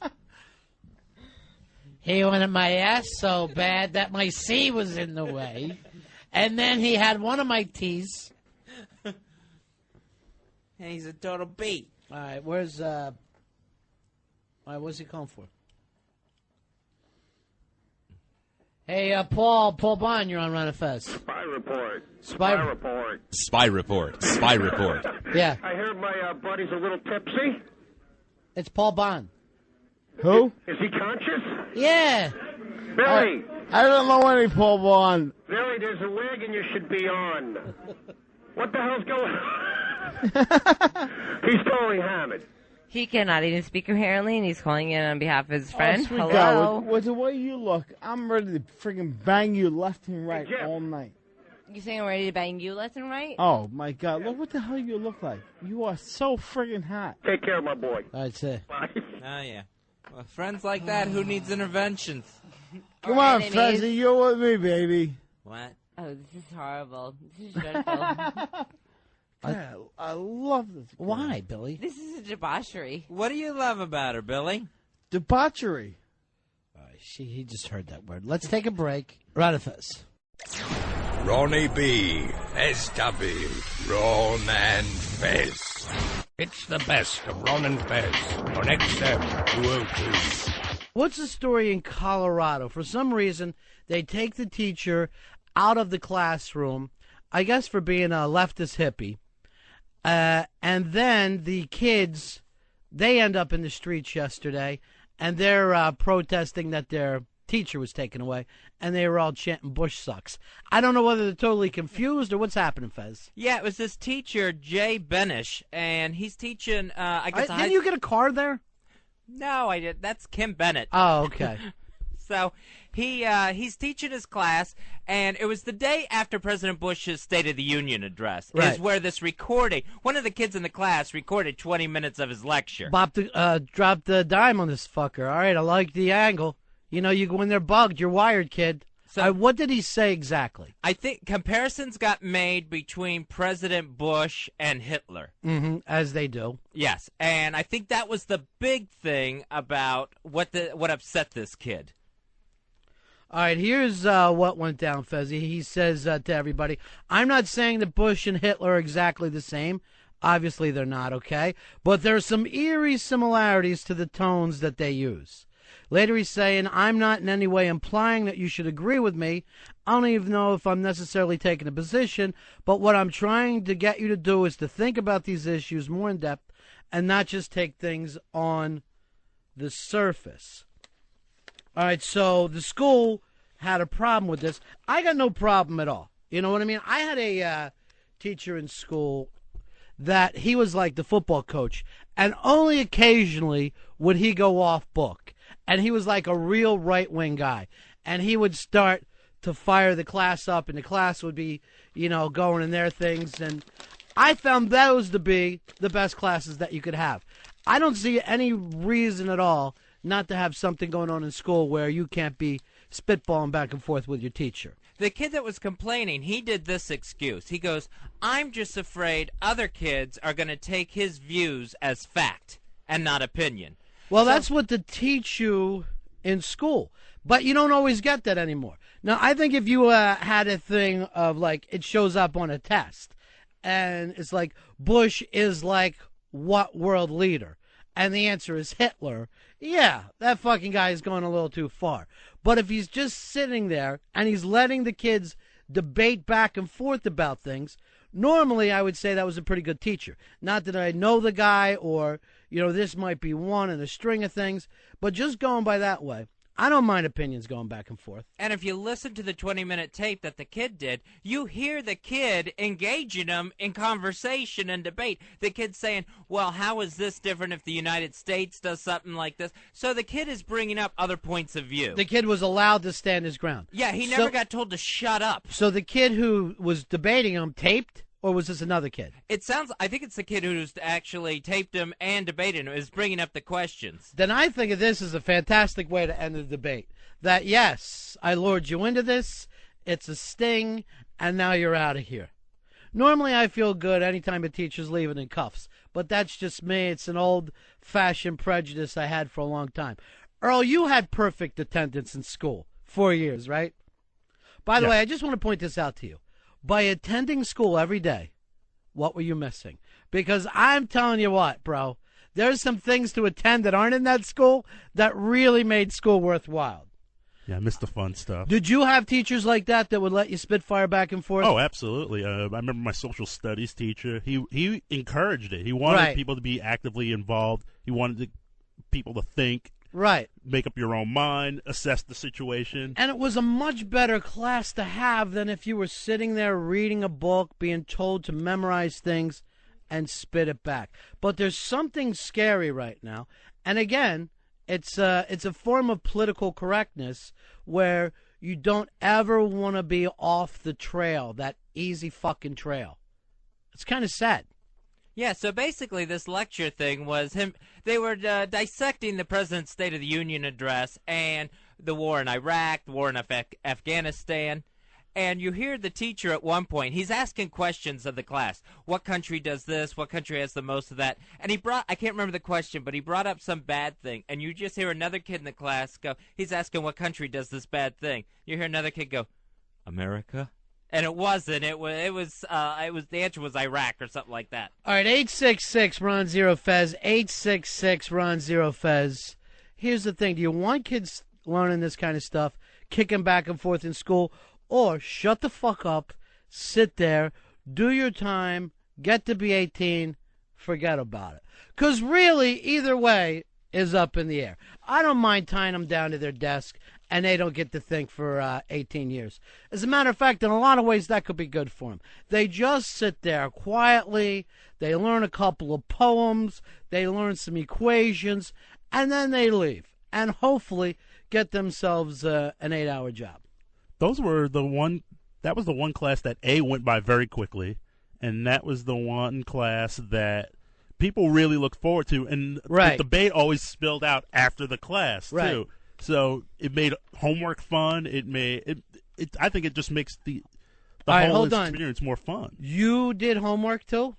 You must have been one hell of a student, Earl. You're doing homework. You're showing up. You're part of band. What more could they want from you? You had it all. I had a good time, and I had a great time. All A's. You picked up that citizenship award. Yeah, I got I got that. I got honor society. I got the whole deal. Did you really honor society? Yeah, I was honor society in junior and senior year in high school, and also in college. All right, here is Tom. Tom, you're on Ron and Fez. Yeah, I think you guys are missing a little bit of that tape too. He went on there and he said about how he justified 9/11 and how that was, more or less America deserved that for being a violent nation. It was more than just bashing Bush. But here's the thing. Maybe these things need to be talked about, and when opinion doesn't mean that you're right, correct? Yeah, but he wasn't. He was lecturing. What he said on the tape was that to Arab countries or groups that attack the United States, he says they see us as terrorists. He sees us as, not that it was a first strike, it was them striking back. He goes, that's some of those countries and some of those Al-Qaeda groups' point of views. And he called America the most violent country on the face of the earth. I mean... So what is your point, Tom? What should he be doing in school? Well, in a social studies class. It was geography class, but he should be, you're right, he should be encouraging debate, but... I mean, it didn't seem like he was encouraging debate there. It seemed like he was like on a soapbox, giving his. It was his forum. It was his. But lecture. if you see the quote that it says, "Look, you don't have to take my opinion for this. This is just an opinion," then I think that's good for a kid, especially if that in that class the kid's allowed to say no way, and then that teaches you to be involved a little bit in politics. You know what I'm saying, Tom? Yeah, and not just sit there and listen to any leader. Whether it's a teacher or a president. But I think he's using his class as a soapbox for his opinion, his political views. I don't think he was encouraging debate. Yes, you're exactly right. It was his political and I don't think views. That's a place in the 10th grade geography class, just my opinion. At what point do you start to try to say to your kids, you've got to think, you've got to have your own head? Even before that, but I don't think that's what he was doing. But I'm trying to say to you, at that point, what you're laying out there, there's no way to have any opinion at all that doesn't fit like with the status quo. No, he could have put both sides of the issue out there. It didn't seem like he was doing that. But here's the thing, bro. There's more than even two sides. There's really an infinite amount of... And the people that were supposed to bring up the rest of it were the people in that classroom. But he didn't seem like he was eliciting that the best way. All right, thank you very much. I don't know enough about him. 866-Ron-0-Fez, 866-Ron-0-Fez. Hey, Phil. Phil, you're on Ron and Fez. How you doing, buddy? Hey, Phil. Hey, how's it going, guys? We're good, buddy. What can we do for you? Yeah, I'm a freshman here at Purdue University. Yeah. And I have a class where Earl would be proud. It's a poli-sci class, Black Roles in American Government. Right. And the teacher just stands up there and lets us discuss things. He doesn't care about the syllabus. He doesn't care how far behind we are in reading or whatever. He lets us talk. And those are the classes that I remember, the classes that I have fun in. Let me ask you this, though, Phil, but you're in college now, right? Would that kind of thing work in high school or no? The kids should just be reading out of a book.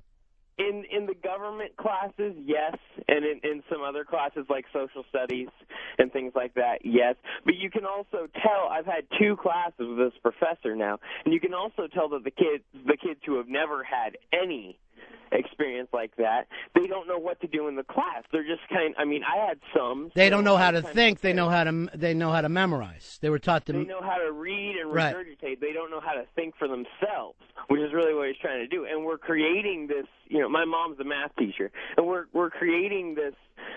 Generation of just people who don't know how to come up with an original thought and articulate it. All right, thank you very much, man. Here is David. David, you're on Ron and Fez. How you doing, buddy? Hey, David. Hey. Go ahead, I pal. just want to say that the United States is the only country in the history of the world that's ever dropped nuclear bombs on another country. Right. So, yeah, they're talking about how, they're not, the United States isn't a violent country. All right, where are you calling from, David? Canada. All right, Canada. So what do they teach in Canadian school about the United States? Oh, I don't know, regular stuff. But, does it follow along the same lines as the curriculum in the United States, or do you think they're acting like, well, they're a little fucking testy over there? They get a little angry every once in a while, drop bombs on people. Yeah, we get that for sure. There's a lot of patriotic Canadian teachers, right, that are going the other way. All right, my brother, thank you very much. Yeah, when you have a class that is somewhat open to discussion, everything that comes out is not going to be perfect. 866-RON-0-FEZ, 866-RON-0-FEZ. Dawn, you're on the Ron and Fez show. Yeah, you guys are completely full of shit. If that guy the teacher had stood up and said, I think Bush is a great leader, and I think he's done a lot of good things, y'all wouldn't even be talking about this. You'd be talking about how the teacher was a bad teacher. I already brought this up to you that I had this real right-wing fucking football coach / teacher who basically... Well, that makes it convenient. No, listen to me before you start crying in your soup, okay, honey? As long as if you are giving your opinions, it's up to debate in school, I think it's positive for kids. Well, but he's not doing a debate. He's giving his opinion. But then the kids are firing back.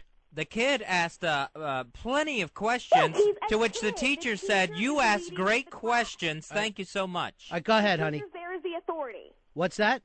The teacher is there as the authority, though. So you're supposed to be learning from him. If he's giving his opinion instead of just asking the kids for theirs, that's teaching them something. What is fact? We're the greatest country in the world. That would be one of the facts the kids can learn? No. What would be facts? You give facts. What are facts? You give who the president is, what Right. situations are, facts, numbers that can be backed up. An opinion is not a fact. I think you know the difference. Right, I do know the difference, but in this class where kids are learning about the world and learning that people don't agree, whether it's between two countries or people in our same country, are you learning more by debating, going back and forth, or is it better for you to learn all the names in the cabinet, learn the names I am all for. You know what? I'm all for both. Yeah. I think if they're going to debate it, they need to have the teacher shut his mouth and let the kids debate it. If he's seen as the authority figure and the leader of the class, he doesn't need to spew their opinions. But as the authority leader, isn't he supposed to open up the debate and lead the Yeah, debate and be the moderator? That's what he's doing. Think? What do you think about this? Not I think. I think there's a difference between that. No, I can't defend the teacher 100% because I don't know him. But most of the time when you're with kids, you're trying to draw them out. Do you know what I'm saying? But you don't give your opinion about someone being, akin to Hitler. Are you telling me you don't think that's skewing their opinion before the debate even starts? I would think that it was kicking it up. And the Hitler thing, of course, if you go back and read the quote, he's saying, I'm not saying that they're alike, but there's a tonality, blah, blah, blah. You could probably say that about any leader. You know what I mean? No one ever said that Hitler was a bad public speaker, that Hitler was a bad leader. You know what I'm saying? As far as I'm concerned, he's a dumbass teacher anyway and needs to be fired because anyone who's stupid enough, after all the stuff that's gone on, to stand up there and use the words Hitler and anyone who's in public office together is an idiot. What about Mussolini? Could you compare Mussolini? Could you compare him to Hitler? Pol Pot? I would say doing anything of the sort is a stupid move as a teacher, and you should know better. Okay, so just have them read, write, arithmetic. No, that's not what I said. I said open it up and say, look, what do y'all think about this? What do you think? And then the teacher's quiet. Hey, look, I think, does anyone's opinion in here differ from mine? Because I'm the one who's giving you a grade, and I'm obviously right. You think he's flunking the kids that disagree with him? What? You think he's probably flunking the kids that disagree with him? I wouldn't say he's flunking them, but I would definitely say that if he's taking essays or something like that and somebody differs with him, you don't think that skews his grade? No, I would think it would be the point that you're trying to get across. But I thank you. Where are you calling from, Don? Texas. All right, thank you very much, darling. Here's Joe. Joe, you're on the Ron and Fez show. How are you? Hey, Joe. Hey, guys. There seems to be an undercurrent, especially listen to Don talk, that basically you're free to debate anything as long as you agree with me. And it seems, of course, this is pure speculation on my part, but it seems like people that don't agree with what this teacher is saying are the ones that are out to get him right now. It seems like if any of these kids watch TV, the news channels, they would see these kind of debates going back and forth. They would probably have some kind of opinions. At the other chance, if you're in 10th grade, you're not fucking watching CNN or Fox News unless your parents are forcing you to. You're out on the streets. Did you guys watch C-SPAN when you were in 10th grade? No, I really didn't watch a lot of it. Earl did. Yeah. But one of the things, and this is just from my college experience, which is a couple years back now, is that the one class that I dropped because I truly didn't like the professor was a professor who blanket stated a lot of opinions and made us base our essays on them, and yet he didn't back them up with the facts. Well, I agree 100% that you really have got to be careful. If you're going to have a class open to that kind of stuff, you really can't do a thing of who was the best president or are we wrong, blah, blah, blah. It should only be about him judging the fact of are you getting your opinion across, not exactly what your opinion is. Right. All right, thank you very much, my friend. Take care, guys. 866-RON-0-FEZ, 866-RON-0-FEZ. Here is John. John, you're on Ron and Fez. Hey, buddy. Yeah.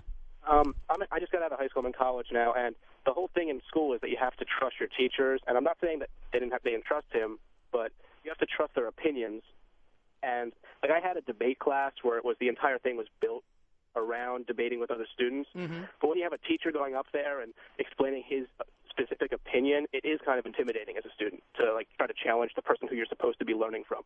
Yeah, I can definitely understand that. And because you don't challenge teachers, but I would think that would be what you are learning to do, not just to challenge the fact of teachers, but you're going to challenge the leadership, you're going to challenge the media in your own head. You're going to learn some critical thinking. Yeah, but like in a class like geography, you're not really expecting that. Like maybe it was actually like world politics or a debate class. But you can't always even go by the name of the class. I mean, for me personally, some of this stuff could come up in science. Some of this stuff, when people want to talk about religion or abortion, I would have no problem with it talked about in those things. Where people differ on stuff is religion and abortion, as if it's set up there like actual fact that everybody has to fall in line with. All right, John, thank you. On the same thing, I actually had some teachers where the some classes where the teachers would try to get us to debate, but Yeah. what they would do is they would just bring up the issue. They wouldn't go out. They wouldn't explain their own opinion because they knew better. They would actually say like, "Oh, what do you people think? What do you students think of this?" And then the class would debate it. It's much different than For me, if we didn't talk about a subject, she'd understand that we didn't have an opinion on it. The only debate topic for me that people would prop up for was, should we legalize pot? And let's try to decipher these Ozzy Osbourne lyrics. And then everybody would be jumping in and fucking going back and forth. 866-RON-0-FEZ, 866-RON-0-FEZ. Oh, boy. Blow up. Obviously, some people want to talk about this. Because there goes the telephone line.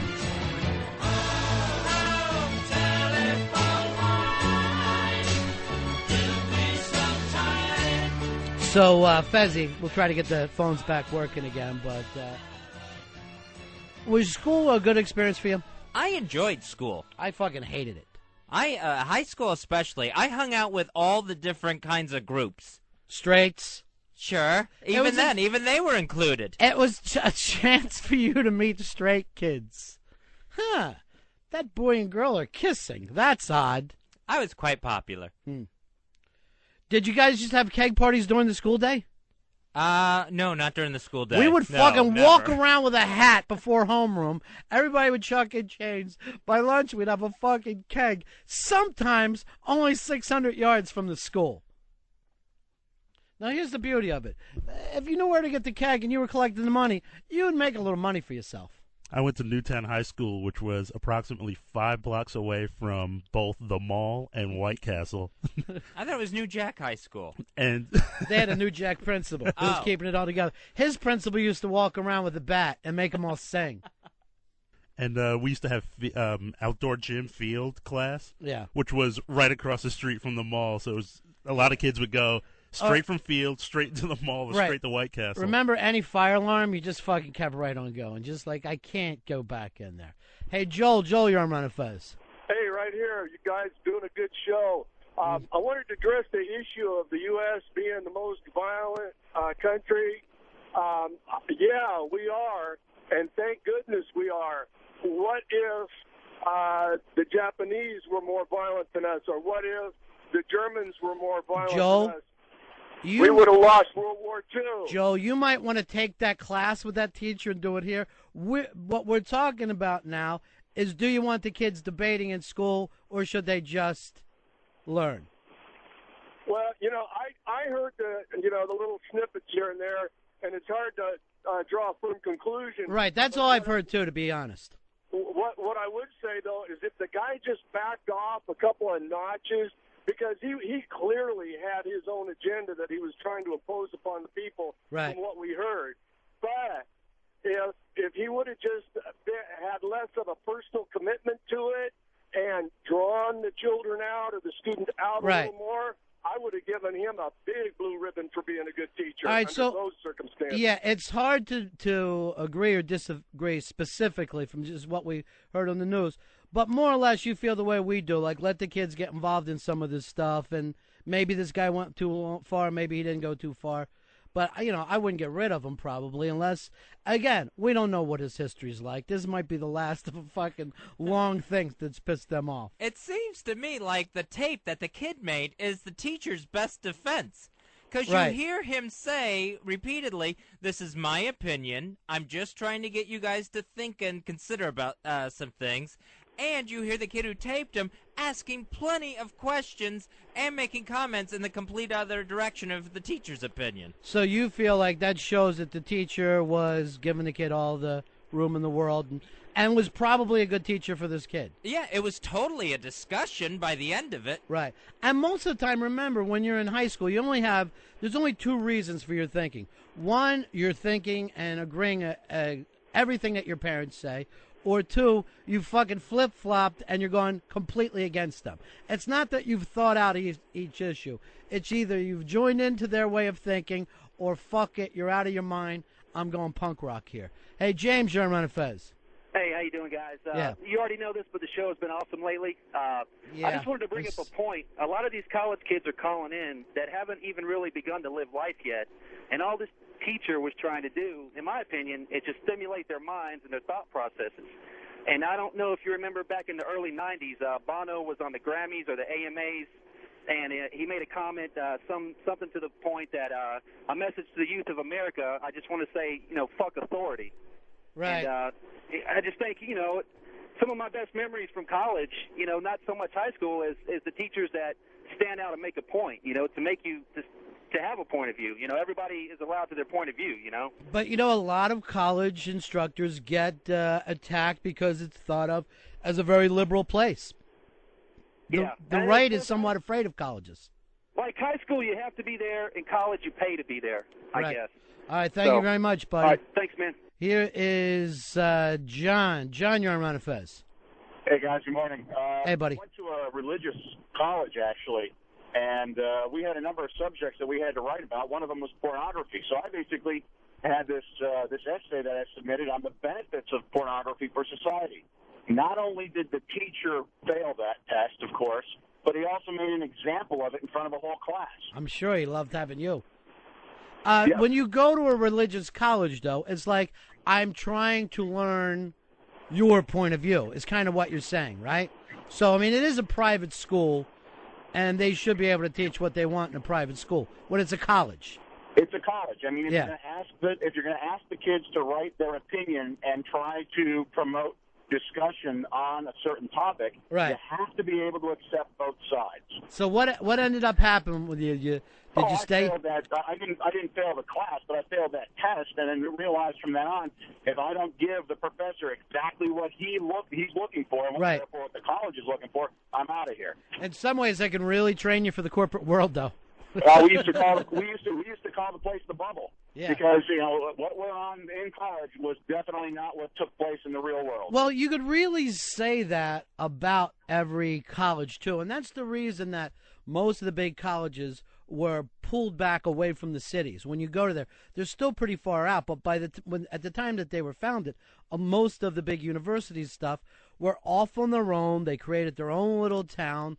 You could get away from everything. It was supposedly a chance for 4 years that you could learn to think. That's how it got set up. Now, with the sprawl everywhere, a lot of colleges are more tied in with the cities. More telephones blowing up? Again.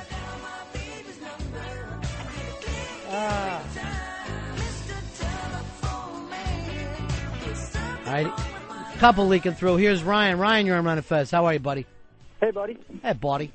I went to school with Dave Ennish, man. I went to college with him. This is the teacher? He at Northern Arizona University, but he's actually a really cool guy, and I feel really bad for him, what's happening, but he always kind of meant well. He's kind of a, it sounds like he has his own agenda, but he's just kind of a laid-back, kind of hippie kind of dude, And right. One thing I was amazed about him from the tape that we heard that the kid made was just how interested and passionate he was in the topic. Where it's there's so many teachers that'll just tell you to open a book and read a chapter. I didn't know where this guy had the energy to go handle these kids every day. And he's always been like that too. Even he would be at a party and he would just engage a frat guy in a conversation. It'd be totally civil, just be a civil conversation. He'd be really passionate about it, but it'd be really cool about it. I just feel bad what's happening. I'm just kind of calling to stick up for him a little bit. But I wouldn't feel so much bad because it'll be interesting by the time. The vultures are going to get to him, man. Hannity's and O'Reilly's. Yeah, but you know what? That's all part of the process as well. I mean, I have no idea what the Hannity's and O'Reilly's are, saying about this whole thing. I know, they might hate him for his opinion, but I would guess somebody in that field would think, but teaching the kids to have opinions and defend opinions would be a good thing. All right, thank you very much, buddy. All right, you guys are the best. See it. 866-RON-0-FEZ. 866-RON-0-FEZ. Hey, Nick. Nick, you're on Ron and Fez. Hey, Nick. Hi, how are you guys? Yeah. Let me start by saying when I was in Iraq for a year, I listened to you guys from the time you came on XM on the computer. Thank you for making me laugh over there. Thanks, buddy. Here's my take on this. Right. The guy is a geography teacher, and I understand what you're saying about the title can be misleading, it could be a social studies or whatever. But if these kids don't know where, like, Azerbaijan or Kazakhstan is, let's get that out of the way and then have a political debate. I'm sure most people in America, 99.9% of them aren't going to be able to pick out those places on a map. No, I understand. And I'm going to even say most of the people who work in news. And while I agree with what you're saying about him being passionate, when I got married, I'm divorced now, but when I got married, one of my high school teachers actually was in my wedding party because the guy, while I disagreed with him 100%, he made me think. Right. And I guess the problem I have with this guy is listening to those tapes, and again, those tapes are so short, we don't know everything he said. Geography is just so undertaught in our country. You should see some of the kids I was over. Well, the thing is, it changes so fast now. Panama was. Yeah, we move those borders around pretty quick. But what you're saying, Nick, is where you and I kind of agree there, that we all remember those teachers that made the classes a little bit different. Nobody remembers the teacher who just fucking handed out assignments, or even the easy teachers, who some of them, let's face it, you fucking loved because you weren't going to get any lower for a C, no matter what the hell you did in there. Staring out the window, and there's a B on the report card that you can point to. But everybody can remember some of those teachers who were a pain in your ass, who you didn't agree with, and yet they kind of helped you grow up a little bit. Well, this teacher who I'm friends with 20 years later, he made me think, and like earlier guy was saying that he failed because he wasn't in lockstep. Right. If you were in lockstep with this teacher, he didn't want to hear from you. He wanted you to form your own point of view and put it in writing and defend it.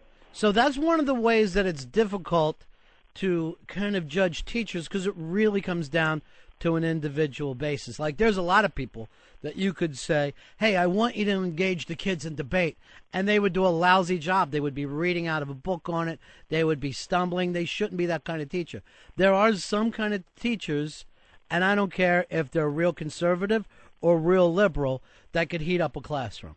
I do think, though, that I didn't hear him. You heard, like, a kid hit America, like Fez said earlier. Right. But I didn't hear a lot of back and forth, and that's kind of what bugs me about the whole thing, aside from, it's supposed to be a geography class. All right, thanks a lot, buddy. Hey, Kelly Pickler rules. All right, Kelly Pickler. Everybody's loving on Kelly Pickler right now. Dory, you're on the Ron and Fez show. Whoops, let me hit it again. Dory, you're on the air. How are you? How you doing? Good. I teach high school. I have for about 10 years. And my problem with this whole thing is not that he angered them. I often angered my students, too, to just get a debate going. It's the problem that they don't have their basic knowledge. So many times I would go in and try to teach a piece of literature they haven't read, so they can't hold a debate. Right. So, if we anger them, that's great. But by angering them, if he's comparing Bush to Hitler, he's got to realize they don't have the basic knowledge to back up and say, well, what do we know about Bush? So your main thing is you thought he went too far with it. I don't know that he went too far. I think we wouldn't be as angry if we didn't dumb down as much in this country as we have lately. And, but the other part of it, at least it seems like, 100 kids spilled out of the class or something. At least it seems like there's some kind of passion at that school. They passion at a fire drill, though. You know what I'm saying? It could be just a bunch of kids following because one kid had a tape recorder. All right, so you're saying half the time these kids are just dumb as dirt. Not dumb as dirt. I loved my kids. But Right. You're there, Dory. Right. You're on the front Seriously. Not anymore. I'm home with the baby now. But I did have to use a lot of times a little anger, get the kids going. But, most of the time, it seemed like you were just staring at acne and brain damage all day long. You couldn't believe how dumb they were. Yeah. See, I couldn't walk into a class. First of all, I'd like someone to fuck up. I know that. It would take me seconds before I was throwing hands at some of those little wise asses. As soon as I had to tell somebody to pull up their poopy pants when they're walking around with those hip-hop drawers, that would be the end of it. Get a belt. All right, thank you very much. All right. Thanks, Dory. Now, when I said that, Bronx Johnny just went and checked his pants to make sure he was okay. All right, Bronx Johnny, come on in here. You're in college, if you're going to include that. Staten Island College, which, Johnny, you heard what we were talking about, right, buddy? Yep. Yeah, into the mic. What's your take on it? Because you're the one who's still in classes, and you were in high school just a couple years ago. Well, I don't think the guy's wrong for doing what he does. You have to light a fire under a lot of people's ass sometimes, man. What was it like? Because you can remember what it was like within the last couple of years. People just sitting around sleeping and shit in class. Hell yeah! There was a class I passed. I only went twice for the whole year, and they gave me a B. Yeah, I know. I had those kind of teachers all the time. Well, they'll give you a word search as an assignment. Yeah. There was no assignments in a lot of our things. Just like I noticed that you haven't hurt anybody. Here you go. It's a nice passing grade. Those classes that you could go into and sleep. I don't know if you remember this, Johnny, but when you fall asleep, you're walking down the hall later and you have that big red mark on your forehead because the little spit coming out of your mouth. Did you ever have this situation where you'd see somebody else with a red mark and it would be like a kinship? Yeah. You know what I mean? Like two Harleys passing, you're just waving, two red marks. Like, all right, brother. Yeah, man. Yeah. So you're saying you've heard this stuff, you have no problem with it? Yeah, no, it's good for the school actually because you motivate your students more to do more. Right. Here's Patrick. Patrick, you're on Ron and Fez. Hey, guys. Patrick. Yeah. Yeah, guys. I hear what you guys are saying. I love this teacher. I don't care what anybody's saying. Everybody's afraid that their kids will be raised up to be liberals. I mean, George Bush. He's doing what he thinks is right and all, but this guy's teaching what he thinks is right. I mean, it's not a. Everybody over there, the people are all called up, and they're all trying to act like, oh, we're not, super conservative. We're not all just for George Bush. But if he was saying anything else, if he was just being liberal but not talking about George Bush, this wouldn't be an issue. This is only an issue because he mentioned that, he doesn't like George Bush. And God forbid, I don't understand why these guys, all these Republicans, love George Bush like he's some kind of god, but he's probably done some of the worst shit in the world to this country right now. Well, you know what? I mean, again, that's a whole different debate. The point is just about this classroom alone. It doesn't really matter whether, you're for the Iraq invasion, you're against the Iraq invasion. That's not the point. The point is, can you trust these kids or trust the teacher with these kids to sit there and learn how to debate without them feeling like, and the fear here is that the kids are being indoctrinated, that their kid is going to somehow come home and hate the United States, hate his parents, and hate capitalism. That's what the fear is. Yeah, that was exactly what the kid said who actually audio taped him during the lecture, that the other kids are going to fall under his spell. Not that he was worried about himself, but the other kids are so stupid. Exactly. He's smart enough to see the difference. Other kids are a bunch of dopes. Bill, you're on Ron and Fez. I can't fight that argument. I really can't. Hey, Bill. Hey, guys. Yeah. I love you guys. Yeah, I think as an authority figure, he shouldn't be stating his opinion in the classroom. It'd be no different than if you guys say, hey, I think that the board should be run this way. You expect your employees to do it that way, and it's the same thing in the classroom. He's the authority figure. These kids are, their minds are malleable. He can teach them to think his way. It should be a matter of here's the facts. No, see, I disagree with that because when we bring Earl in, or even in Eastside Dave, and in that term, even our interns, you've got to expect them to think on their own, and they have to bring things into the show. And that's what you're trying to do, hopefully, with young minds.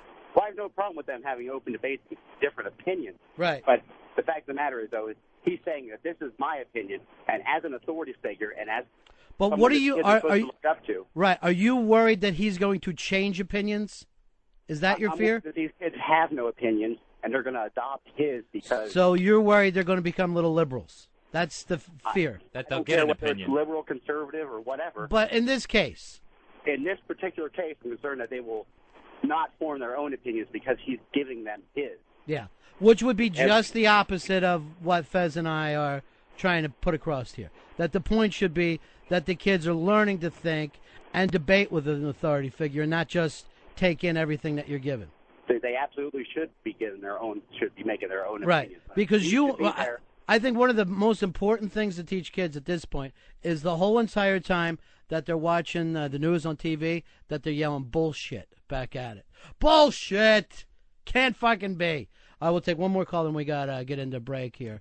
Rick, you're on the Ron and Fez show. How you doing, buddy? Yeah, good. And you? I'm calling the gang. Yeah. I'm becoming an educator. I go to State University right now, and I'm becoming a high school. All right, well, I got my own radio show, so, yeah. We're both doing okay. History and social science teacher, and my whole goal about getting the students into the classroom is going to be getting them to actually debate against each other. Oh, you're so bright-eyed and fresh-faced going into God bless you. God bless you. So I'm definitely going to be playing the devil's advocate. Like, I just take the side of whatever the opposition is. And 2 years from now, you're going to be all burnt out with a gun in your mouth going, I hate the youth. The future's done. It's over. And handing out the word searches. Here's a word search. You pick this up. No matter what happens, this word search is 70% part of your grade. I always love that the teachers that would come up with that percent. This is going to be 50% of your grade. So if you fail that one test, fuck it. Don't even go back. So then this teacher has already done 50% of his job. Yeah. And it's all over in this one first class. Read, memorize, come back, write down. Read, memorize, write, come back. Ronnie, Fezzy, the Ron and Fez Show, XM 202. It's the best of Ron and Fez on XM 202. Ronnie, in the news, this is very interesting. Montgomery County schools, they are now going to begin allowing teachers to give condom demonstrations in high school health classes. Okay, kids, look, see how it's snug around my unit? That's what you have to do. How's the demonstration work? Actually, the demonstration is these teachers that I guess are certified in this. They're going to use the two-finger method, Ronnie, which has always been one of my favorites. Yeah, well, you're not allowed to use that anymore. No. Because you're going to hurt somebody. Not in a school. No. And what they'll do is they'll show how to put on and remove a condom using their two fingers. They'll roll it up and down their own fingers. Now, this happens in high school? Yeah, that's going to happen in high school. The school board members in Montgomery County, this was the other day, they voted 4-1 to approve this. Sure. I wonder what the one's complaint was. Not all kids have two fingers worth. The one complaint was these kids will be putting them on their fingers instead of their units. Well, I guarantee you this. Somebody's blowing it up, and it's going to be patted all around the cafeteria. Oh, yeah. Yeah, these things are going to sneak out. Kids are going to have a permission slip from their parents to actually watch the demonstration. Now, you're going to be like this. Kids, by the way, this is the most uncomfortable thing you'll ever wear. It also comes with a video, along with the 10-minute demonstration. They're showing a video? I don't know what's on the video, though. This is going to be great. But the video's not going to show actual stuff. It'll go back to two fingers again. I'm sure it will be. It's probably just a collection of those Trojan Man commercials. No, I remember a friend of mine when I was younger who said he couldn't get the condom on properly. And I'm like, why not? And the way that he explained it, he was actually unrolling it first. Oh. Before he attempted. And then trying to snap that thing on. Because you're thinking to yourself, how could anybody screw up putting on a condom? Right. They practically put themselves on. Yeah, that's the problem with them. So some of these kids... so he would have needed this class. Yeah, this idiot would have. Now, I'm going to tell you, I think he was a high school dropout. He would have failed most classes anyway. I mean, you can't get a condom on? He needs the video and the demonstration and a permission slip. So this is all going to take place soon? Yeah, in the health education classes. So this has been approved, and now they can start bringing the condoms. This is what I love, Ronnie. Yeah. The whole attitude of, hey, the kids are going to be having sex anyway, right. So let's help them do it safely. Sure. And then make it sound dull and boring. That's the smart thing. That when they show you in school, they make it seem like, oh, God, by the time he's done with this, who wants to put on a condom? I don't think I'll ever get excited again. No, not watching one of those fat health teachers putting it on her fingers. Let's go to Dan here, line 4. Dan said that he's had some experience with this. Dan, you're on the Ron and Fez show. Hey, Dan. Hey, boys. Yeah. All right. In my school, they used an unorthodox method. The nurse showed us how to do it with her mouth and a cucumber. All right, no. Oh, yeah. Don't start this. Oh, yeah. I think there's something wrong with it. That's going to make the ninth graders feel inadequate. Thank you, Well, Dan. everyone picked on me because it was my mom. Yeah, okay, thank you, Dan. Your mom was doing that out in the school parking lot. It had nothing to do with the curriculum. Really? And that wasn't even school. That was just your home life. Inviting kids over in the neighborhood. But it's smart that they're coming up with stuff that you actually, could use in your life. Well, yeah, that one finally. And if they're going to give in, Ronnie, they're going to give in and say, all right, you kids are having sex, here's the proper way to do it, here's the proper way to use a condom, then they might as well just give in on everything else that a kid's going to do. Why don't you do this? At the same time, why don't you start teaching the kids how to chop up coke? There you go. Hey, Ronnie, they're going to do drugs anyway. Right, and believe me, they all do. So you teach them to get that razor and get it in there and just... There we go. Right. And what I like to do is spell out my initials, kids. Oh. That always works for me and impresses the gals. Hey, RB. Yeah. Nice. You know... well, if somebody else is Cokes, then it's RLB. If I found out... Middle initial included. Yeah, let me put my initials in there. By the way, my confirmation name is Joseph. Just take an extra J, lock it up. Body package. Ronnie, if the kids are going to drink anyway... Yeah. You know, hey, we'll just give that up. They're giving up the sex. We'll give up the drinking to them, too. Why aren't they teaching kids how to tap a keg? You know, not even just tap it, but, carry it properly. Don't be those idiots that are rolling the keg. Sure. Through the wood so it's all foam. Yeah. Teach kids how to use a keg. You keep that tap a little lower. Right.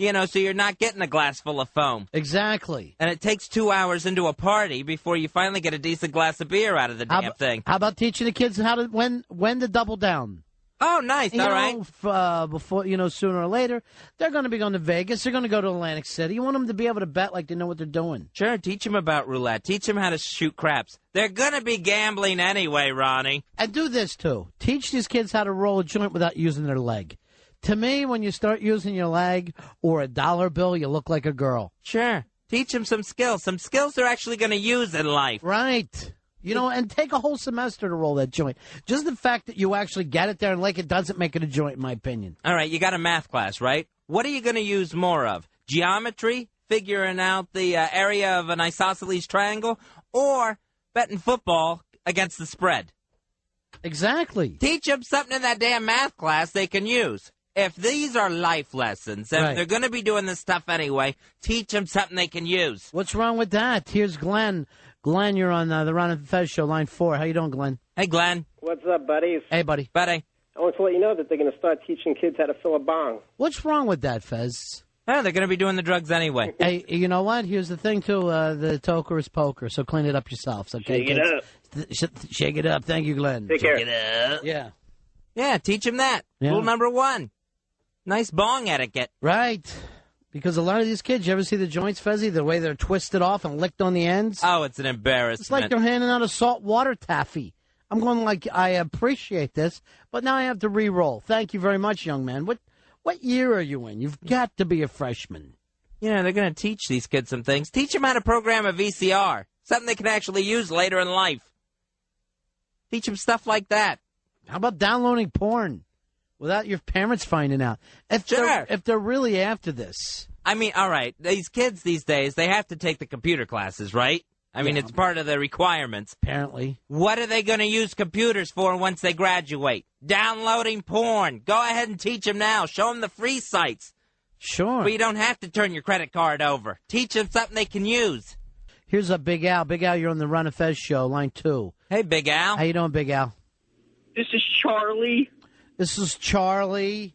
This is Charlie. This is Charlie. This is Charlie. Yeah, how about showing some of the young ladies, be careful of the teeth, right, Ronnie? Is that part of? Thank you.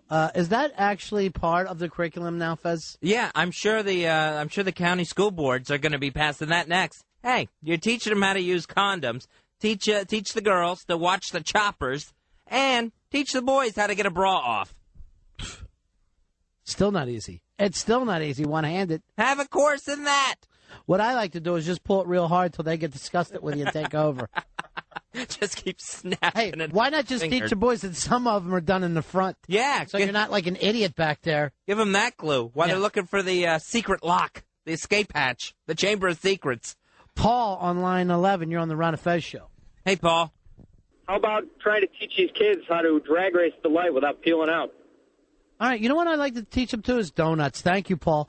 You know, that's a lost art of donuts if you don't get along with somebody. It really is. You know, anyone can go burn someone's lawn. Go over to line 3, Earl, and let's talk to Eric. Eric, you're on the Ron and Fez show. Eric. What's up? Hey, buddy. Hey, pal. Actually, you know what? Some high schools are already ahead of the game. At my senior high school graduation party, all-night party held in the high school, we were betting with party dollars and candy, and they taught us how to play craps and roulette, and there was a 21 table. Very nice. Great. See, now that's what we like to call a progressive school. Sure.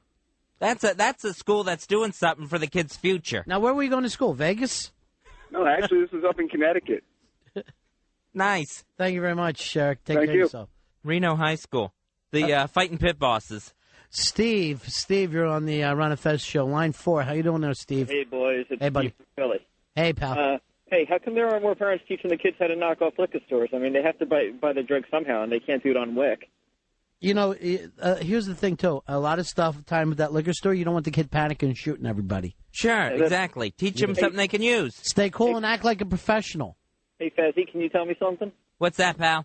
What was it like the first time you ever kissed a woman? Yucky. Thanks, Steve. It was yucky. Let's go over to Ken on line 7. Ken, you're on the Ron and Fez show. Hey, Ken, what you got, buddy? Hey, pal. Something that would have helped me a lot. I'd like to see the schools teach the kids the proper pricing and negotiation with hookers.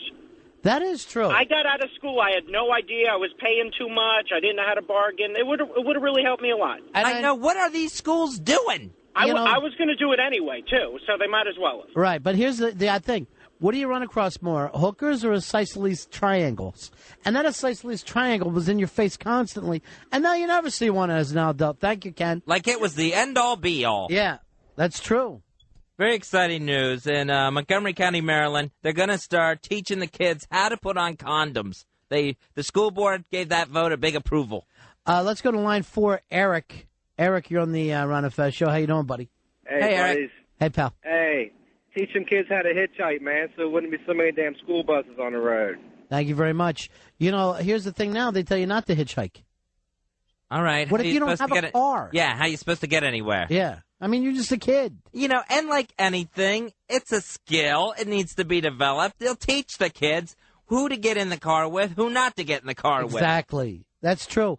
When you were a kid, you used to be able to spot a ped. Sure. Now you can never tell. Oh, these kids will climb in with anybody. Yeah. Because they don't have the proper training. All right, let's go over to line 1, our buddy, the Heckler. We haven't talked to him in a while. Heckler, buddy. Heck, man. Hey, buddies. Buddy. How you doing down there? I just wanted to bring up something from the old school. Remember the old days? They made us climb those ropes in gym class.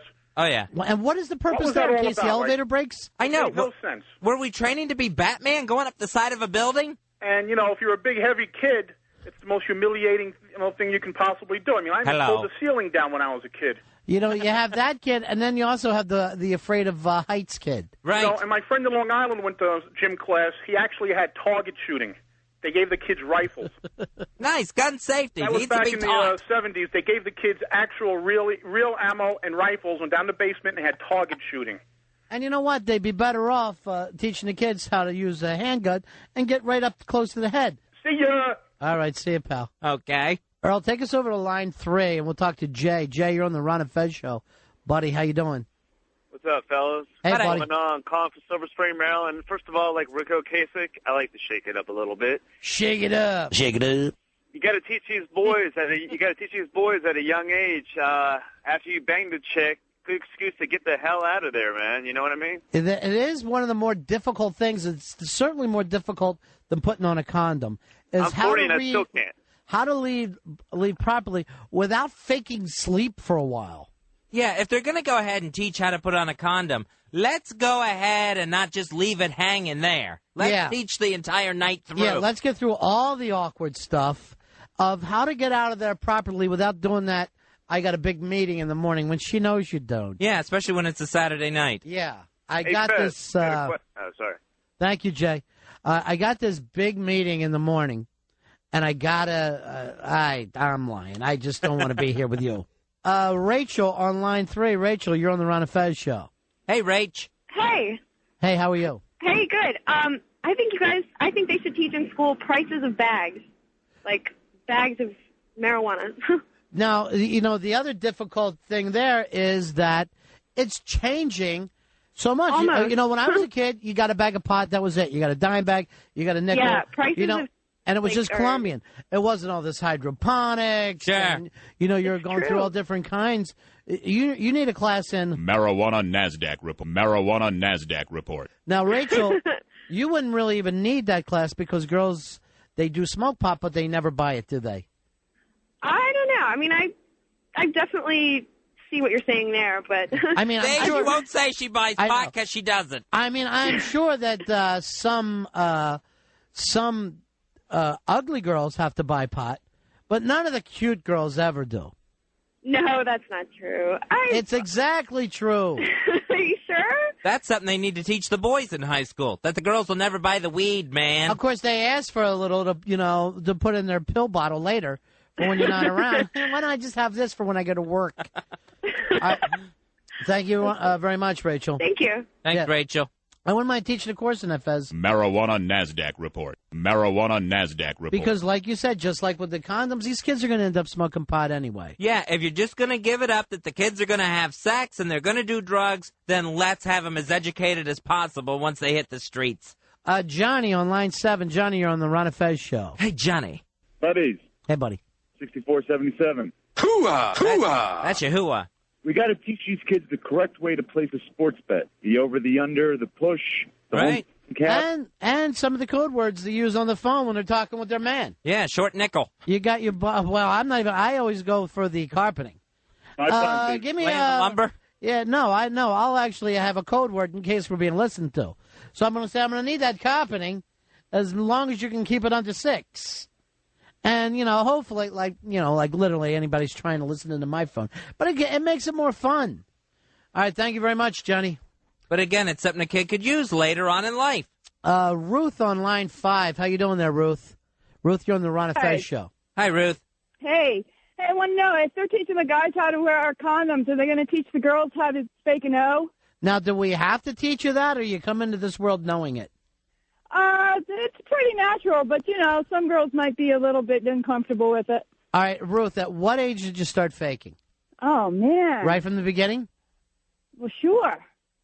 Have you ever been with one guy that you didn't fake it? Ruth. I can't say I have. So she's being honest about it. I don't think we need to teach them that because they know it. It's like teaching them to breathe, Fezzy. Thank you, Ruth. Yeah, it's all instinct. Sure. Trying to teach a bird how to fly. Now, you get into some of this stuff, Fezzy. I don't know how young of an age you're going to be teaching them this condom stuff. Well, so far it's high school, but, as kids develop earlier and earlier in this crazy world of ours, I'm sure eventually it'll be in the kindergarten class. I got no problem with that. We could even use the Muppets. Here's our friend, Foulmouth Elmo. Elmo. Hi, fellas. Oh, hi, Elmo. Yeah, instead of letting those kids take care of eggs for babies, why not let the mother have real babies? All right, Elmo. They're going to do it anyway, right? Yeah. So just let them have real babies. Start them out in January. Then that way the baby will be fresh by next semester. Next semester. That's a long project. They'll have trimesters.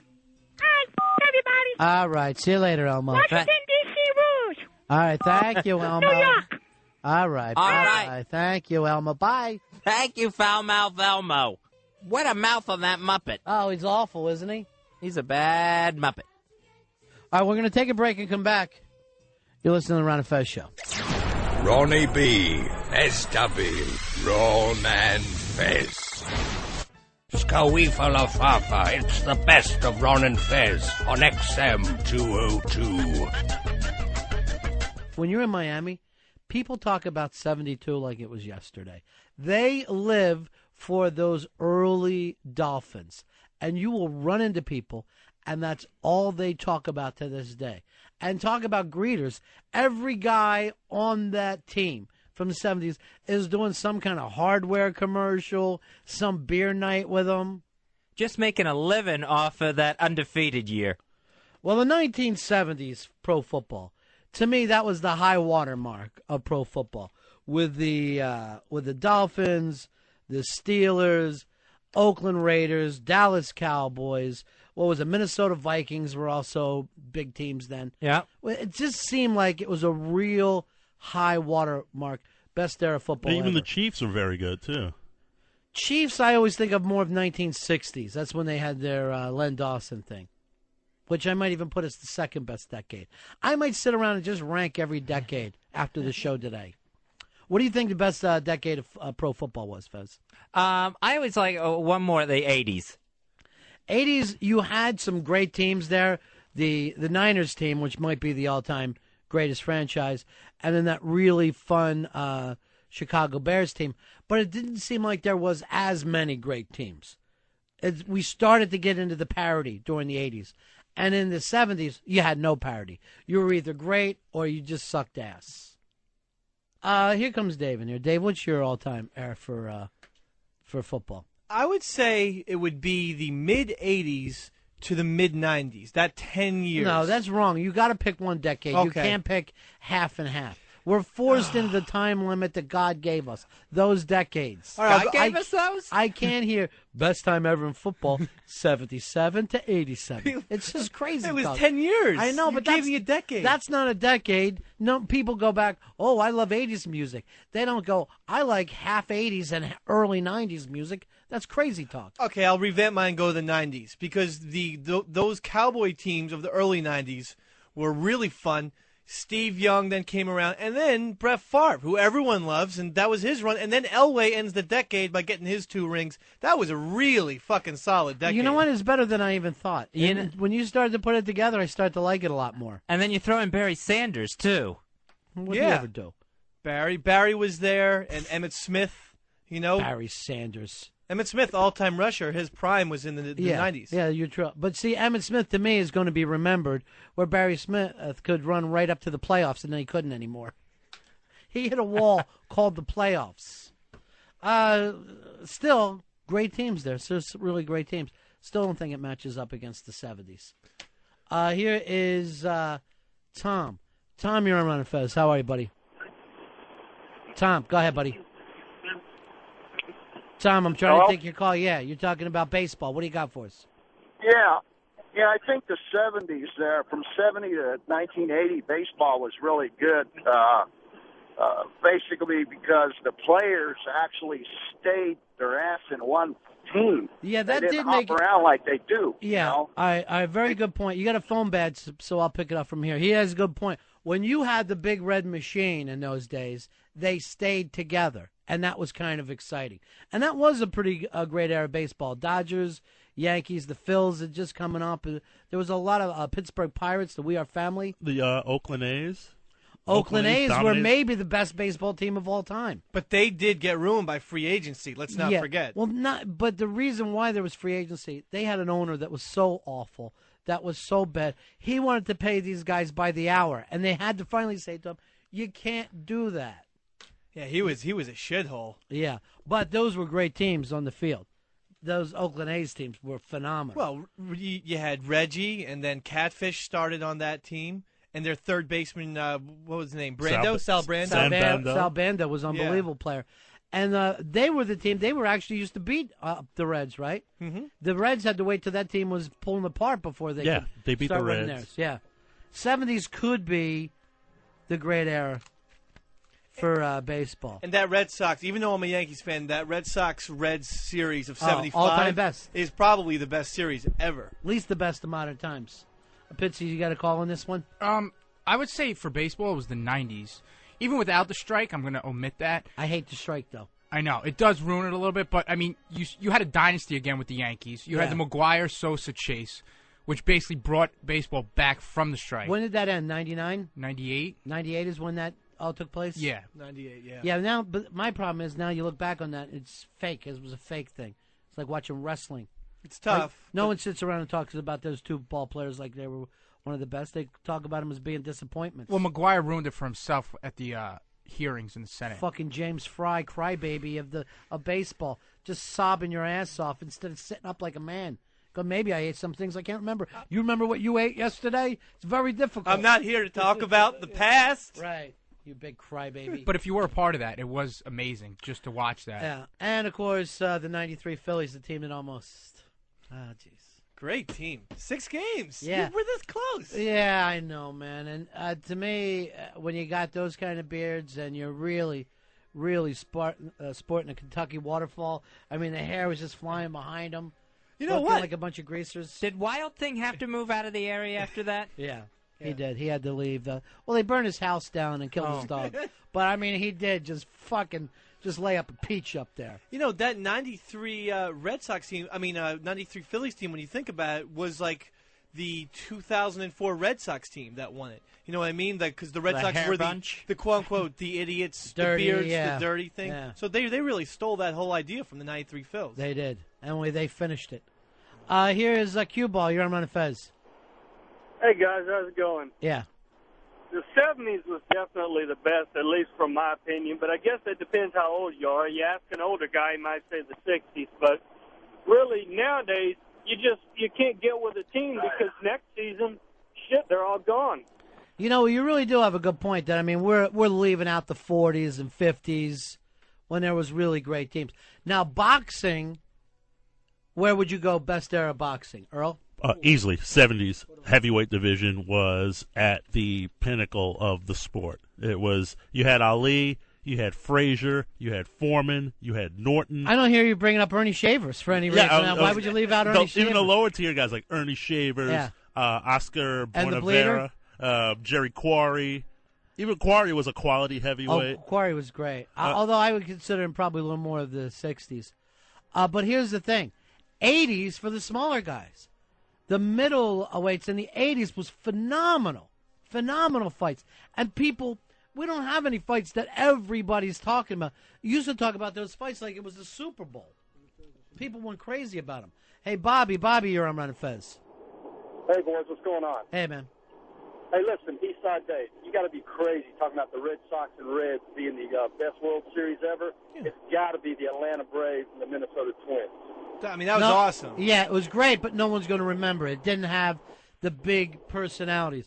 And I'm telling you, for that Reds World Series, turn on a TV, any spring training, and you're forced to relive it. You're watching it all over again every single time. Every game had some type of drama, had some type of twist and turn to it. And the Hall of Famers that played on both sides. Yeah, the Reds alone had 4 Hall of Famers in the lineup. 4? More At than least that. 4. More than that.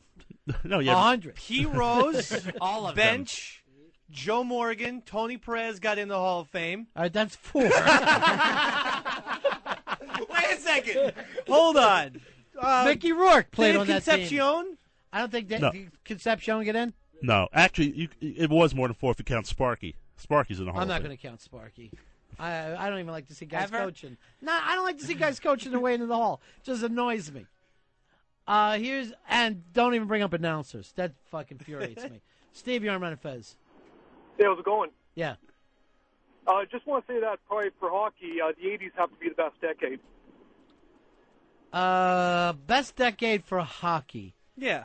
I don't know. The 70s had the Broad Street Bullies and also had the Long Island team. That was a pretty exciting time.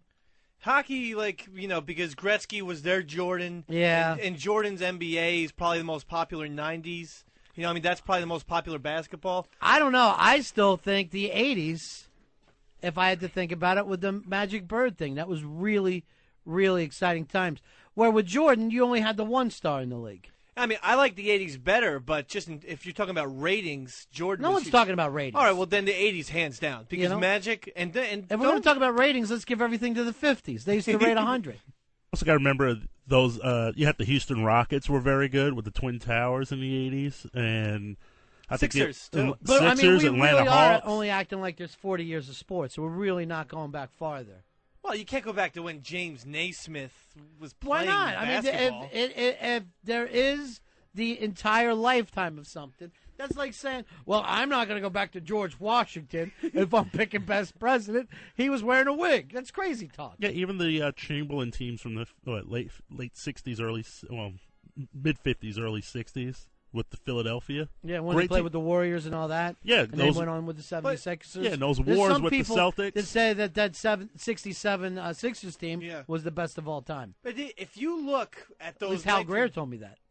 If you look at those 1950s teams, it's not basketball. I mean, it's what about football? Shitty stuff. When anyone talks about the best game in football, 58. They're bringing up the Giants-Colts. And no one's ever to this day tried to act like, well, this game was better than that game in 58. That had to be one goddamn game that people almost 50 years later are still talking about it. And it ended, what, like 7-0? It wasn't like it was a shootout and in like overtime. we're used to now. I want to say 17-10. Why? Everything you say is wrong. That's the problem with listening to you. He wants to say 4. Yeah. More than 4. Tony, you're on Ron and Fez. Well, I got to think the 70s for basketball. I mean, you had Dr. J, you had Bad News Barnes, all the quality players, Kareem, aces. Yeah, there was. I mean, the Lakers had a nice run there too before even Magic in the 70s. So yeah, again, a starting 5 loaded with Hall of Famers. You had 70s. Jerry West, you had Chamberlain. That was a time for weird teams because the 70s also had the Seattle Supersonics won a championship in the 70s under Rick Barry, with Rick Barry's leadership, and my hero Bill Walton won a championship with the Portland Trailblazers in the 70s. So that was kind of a weird era. Here is why he loves Walton. Of Walton and Holyfield. He's his white Holyfield. His real dad. Constantly. I think he's awesome. He's a great broadcaster too, and people hate him. Yeah, I do. I hate him. Oh. To me, I'm not a deadhead. Here's Chris. Chris, you're on Ron and Fez. Hey, fellas, I think as far as pro football goes, it's the 60s because you had so many big changes. In the 60s, football basically overtook baseball as a national pastime, and the Packer dynasties. I really think that you had to go all the way to the 70s before it was a slam dunk that it was the number one sport.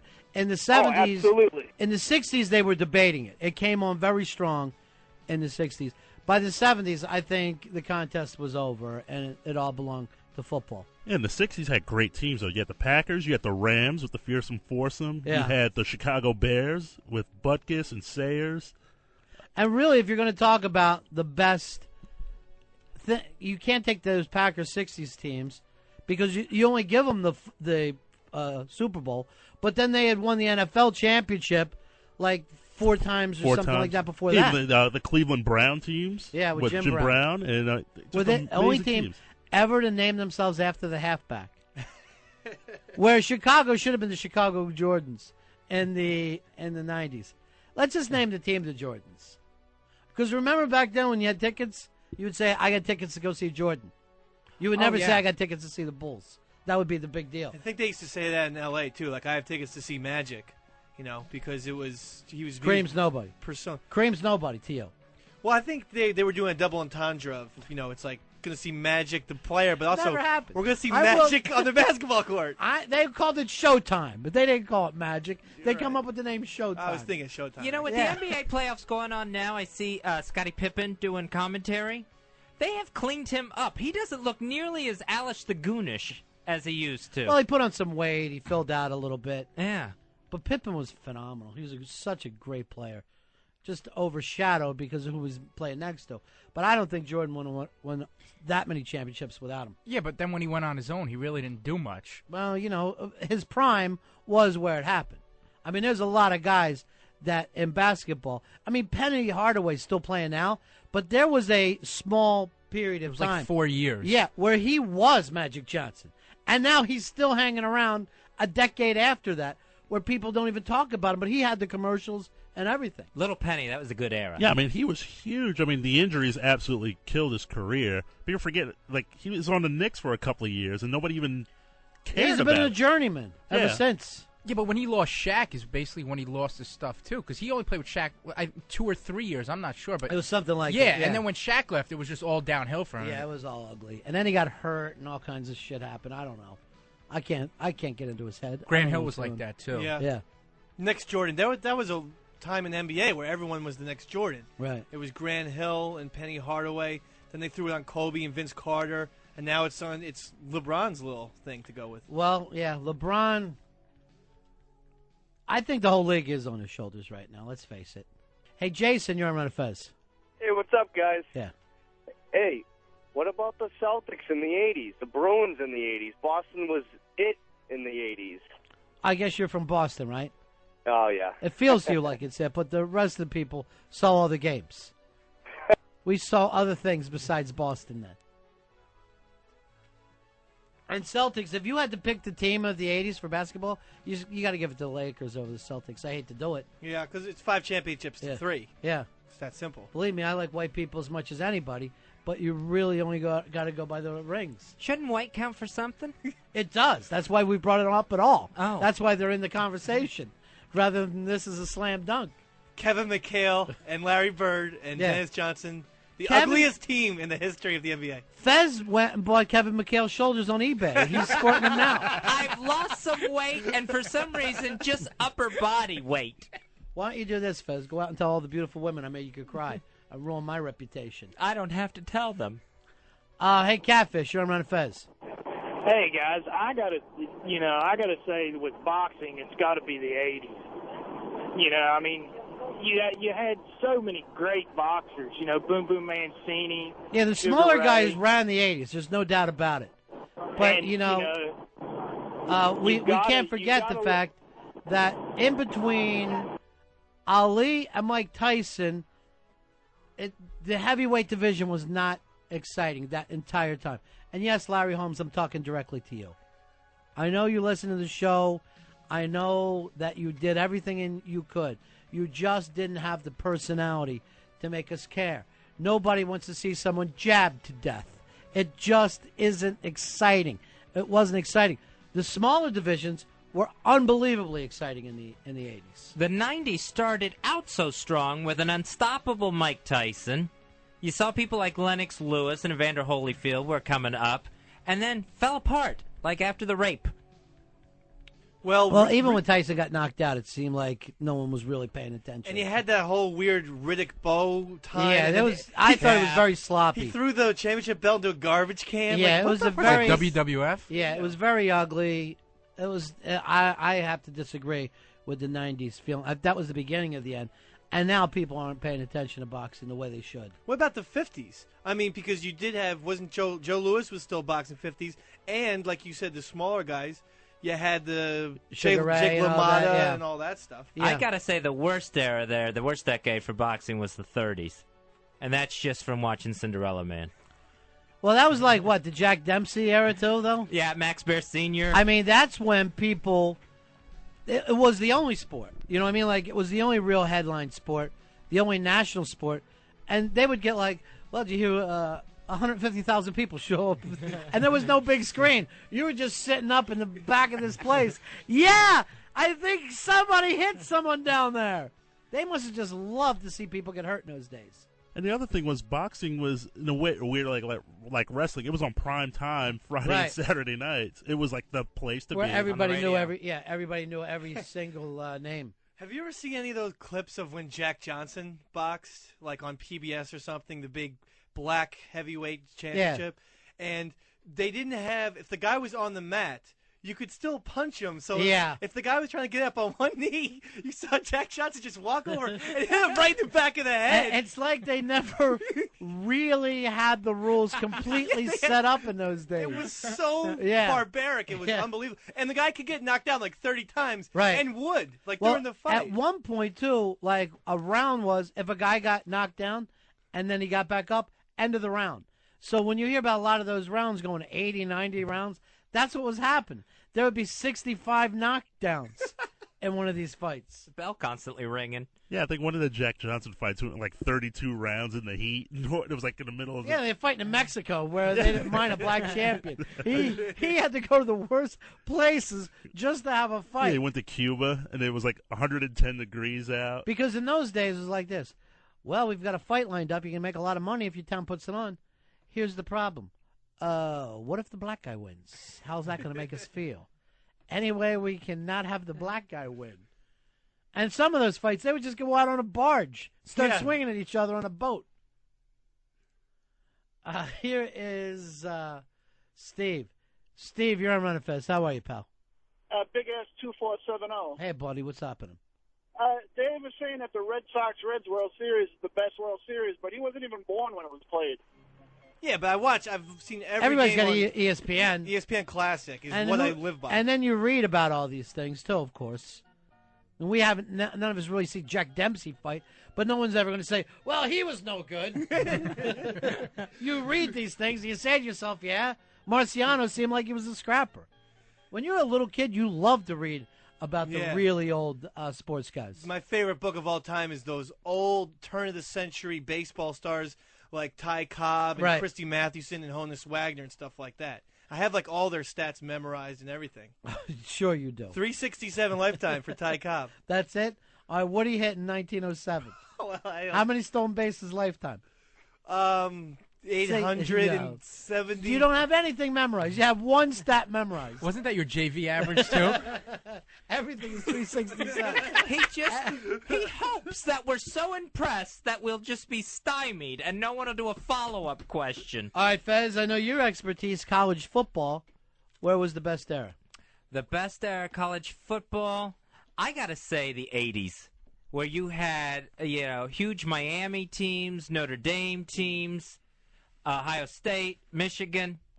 Yeah, I'm going to go to the 80s. I think most people, if you really did it, you would go back even 50s and pre, because college football was so much bigger than pro football in those days.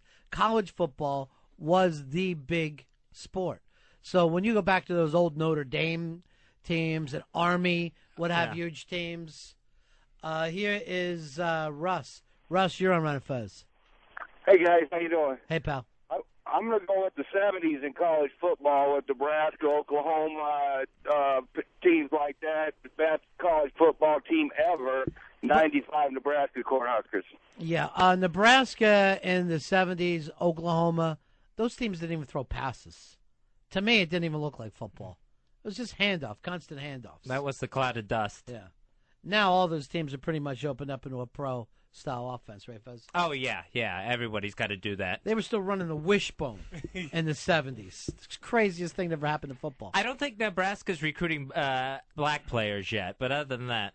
What was the national championship like back then? Since it's such a controversy now, was it just a game? Like, was there all these bowl games involved in it? Well, basically, back then, you only had what is now called the major bowls. You didn't have 25 bowl games. There would be 7, 8 at the most in the 4 major bowls.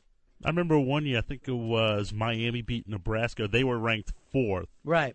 And Nebraska was ranked number 1. It was one of those deals. If you beat the number 1 team, you were the national champion. Right. Yeah. It would be that way. But see, one of the problems was you were locked into the Rose Bowl if you played in either one of those leagues. It wasn't like, we're going to get more money to go over and play the number 1. You were just stuck with the Rose Bowl, and there was nothing you could do about it. The Big Ten and the Pac-10 had to go to the Rose Bowl. The SEC had to go to the Sugar Bowl. But that's what ruins college football now, because I love watching college football, but once you get to the end of December, January, it's all controversy. There's never just a game. This year they finally had it since the BCS was instated, but every year it seems like there's always some bullshit going on where you can't determine who the real national championship is. And even then there was some controversy because who was it? Louisiana thought they should have been in, or Alabama. Somebody at the end who ended up losing anyway was crying like babies. Because you could normally come up with 3 undefeated teams by the end of the year. Wasn't there a year? There was a year where Nixon sponsored, he said, Ohio State or somebody's the best team in the land, and Penn State was everyone really thought Penn State was the real team, and they gave it to the other team. He had Penn State 100% drafted. The entire team was drafted. Nixon was so mad at him. I think Penn State went undefeated 3 times and didn't become national championships between the 60s and early 80s. There was 3 times that they ran the table and then got nothing for it. Yeah, it would just come out in the paper, basically. Yeah. Here's who we're giving it to. Was that Kerry Collins' team undefeated, or did they have a loss? Because they proclaimed that they were national champions. They won the Rose Bowl, but they didn't get the national championship. I think it was in the mid-'90s. I'm not sure about that. I don't remember. I'm not sure, but it's happened to Penn State, I think, more than anybody else. Here's Mark. Mark, you're on Ron and Fez. Hey, but let me just start off by saying hello, Roninator and Fezmeister. Hey, pal. Enjoy your guys' show there. Thanks, man. I think Ricky Williams' career, I think he had to just hang it up and look into something else, like maybe a greeter at the Walmart store. The other thing is, what is wrong with these players nowadays, and not just football, but, all the sports leagues? They sign a contract, they get all this big money, and then they go and do something stupid like rape some girl or... Well, it's always been that way. You've always had problems. And the main reason is this. You're really dealing with kids. You're dealing with kids who don't realize that there's a finite amount of time. So it's always been like that. It only feels like today players fuck up, but it's been like that since the beginning of sports. Always has been. wasting talent. It's what the whole thing has been Yeah, about. and they've always been concerned about money. People who think that, baseball have always been pure are wrong. They tried several times in the early 1900s to get their own players' league. Sure. Because the owners weren't paying them enough money. Joe D held out. Sandy Koufax held out. All these guys held out. So Well, Sandy Koufax isn't even playing now. That's how committed he is to the Players League. I haven't seen him play since the 60s. How long can he last in this holdout? Fez, we're talking about sports and we're talking about old school. Of course, we're going to hear from the Blowhard. What's happening, buddy? Hello, boys. Hey, Blowhard. Hey, Fezzy. The one factor that nobody's talking about in these sports by decade, you have to realize that expansion really watered down the game. It has, baseball in particular. Free agency. And with the NFL, you have to say that it really took off after the merger. Right, it's like 60s. So basically, I agree that the 70s is probably, I would take any Steeler, the best Steeler team versus any 49er team in a second. I would love to see that game. I really I would love to see it because I think the Steelers, if you compile an all-star team versus the Niners, and as time goes on in the NFL, the game is still watered down. And baseball, let's face it, the 60s was where it's at. The 60s. No. Why are you laughing at the 60s was that? a game. At the 60s, the players stayed. Every year we knew who was going to be starting. You had great players. You had Mays, Mantle. You had Aaron. Their prime was more in the 50s. When you say, No, and also early 60s to mid-60s, they were still kicking ass. You had great pitching. The pitching nowadays is crap. You can't even name the pitching staff of the good teams anymore because pitching doesn't exist. It's all watered down due to expansion, and there's too many teams, and you can't get the great Baltimore Oriole rotation like McNally and Cuellar and Pat Dobson, etc. You're not going to have that. In the old days, you knew who was playing for your team. You knew the superstars, and there were much more better players, I have to say, back in the 60s. Just look at the all-star rosters. It's just all about the game was a different game, and the it was 60s, a better game. they also raised the mound and stuff, too. You also got to remember, but the expansion started in the 60s with the Mets and with the Colt 45s, which became the Houston Astros. He loves. And then he loves expansion. And then later on, I think it was the Twins came into the league, or they moved from Washington. But the expansion started in the 60s. So when you say the watered down process began then? Down. Back then, when you didn't have as many teams, and you didn't have, this watered down. Look, you talk about the Washington Senators. They shut down, and then it became what? They moved, and I mean. But he's right when he says it's the beginning of the end. When baseball now, when they added AstroTurf, when they added dome stadiums, it just ruined the game. 70s for and you. A lot of these players who played on AstroTurf, you're adding 10 points to your average at least. Yeah, but you're also destroying their knees and everything else, Exactly. so it's not and like the the best football. thing. Yeah. How bad was that field in Philadelphia where the players were getting crippled every season? I thought it was fine. I went out and walked it myself, and I thought it was ready. Well, then you, my friend, are a fan of rollerball. Why wouldn't I be? And murder ball, for that matter. Yeah. And, in the NBA, back in the days of the center, back in maybe from the 60s, from the Bill Russell versus Chamberlain, it doesn't get any better than that. Willis Reed, Lou Alcindor. Yeah, great. Look at hold on. There's that really Michelle Rodriguez. She's unbelievable. Did you see God, her? she's so gorgeous too. Did you see her dress? Yeah. Oh, look, a nice coat too. She's making a shiv at this point. I bet being with her, you would kind of feel a little gay, but you'd be able to get away with it because she's so tough. And she looks furious. Yeah. I think the judge is not going to have the guts to give her the full 5 days. Oh, she got 5 days already, though. Right? Oh, okay. I thought that's what happened. She already picked it. So it's like yesterday's news. All right, Blowhard. So listen, one last point. Mm-hmm. The only guy who could cover Jordan easily, Oscar Robertson. All right, we were going to go over this. Give me your all-time best. Baseball is the 60s. Football was what era? I'd say 70s. Basketball? Because of the merger. Basketball? 60s. Boxing? 70s. Hockey? That's a tough one because the Canadians dominated so much. But I would say, for me, I got to be fair. I mean, I started watching hockey in the mid-'60s, late '60s. So, I guess it all depends on what you really watched. But for quality of play, when you had less teams, I would say in hockey the 60s. All right, thanks a lot, Blowhard. Have a good day, guys. Peace. 866 Ron Zero Fez. 866 Ron Zero Fez. Blowhard knows the sports, Fezzy. He really does. He doesn't know anything about I think he would make a great sports guy. Sports guy. He probably would. He would enjoy. I don't know if you'd get a lot of modern sports out of him. No. you would basically, if there was going to be one show, that you would just hear about Cy Young all night. He would do he would give an hour of his show about how the reserve clause was a good thing and how it maintained the integrity of the game. His little Oscar Robertson could cover Jordan thing was totally ridiculous, by the way. Yeah, well, just you gotta let him insane. go. Well, the thing he about wasn't screaming. I'm so proud of him. He didn't scream today. But Oscar Robertson, the guy averaged a triple-double his entire career. He's a monster. Couldn't cover Jordan. Pitsy, to answer your question, yeah, Penn State went undefeated that year. Kerry Collins, quarterbacking as a senior, and didn't win the national championship. He doesn't ask questions, Fuzzy. He tells you things. This kid's Oh, a okay. computer. This kid's a computer. Bill, you're on Ron and Fez.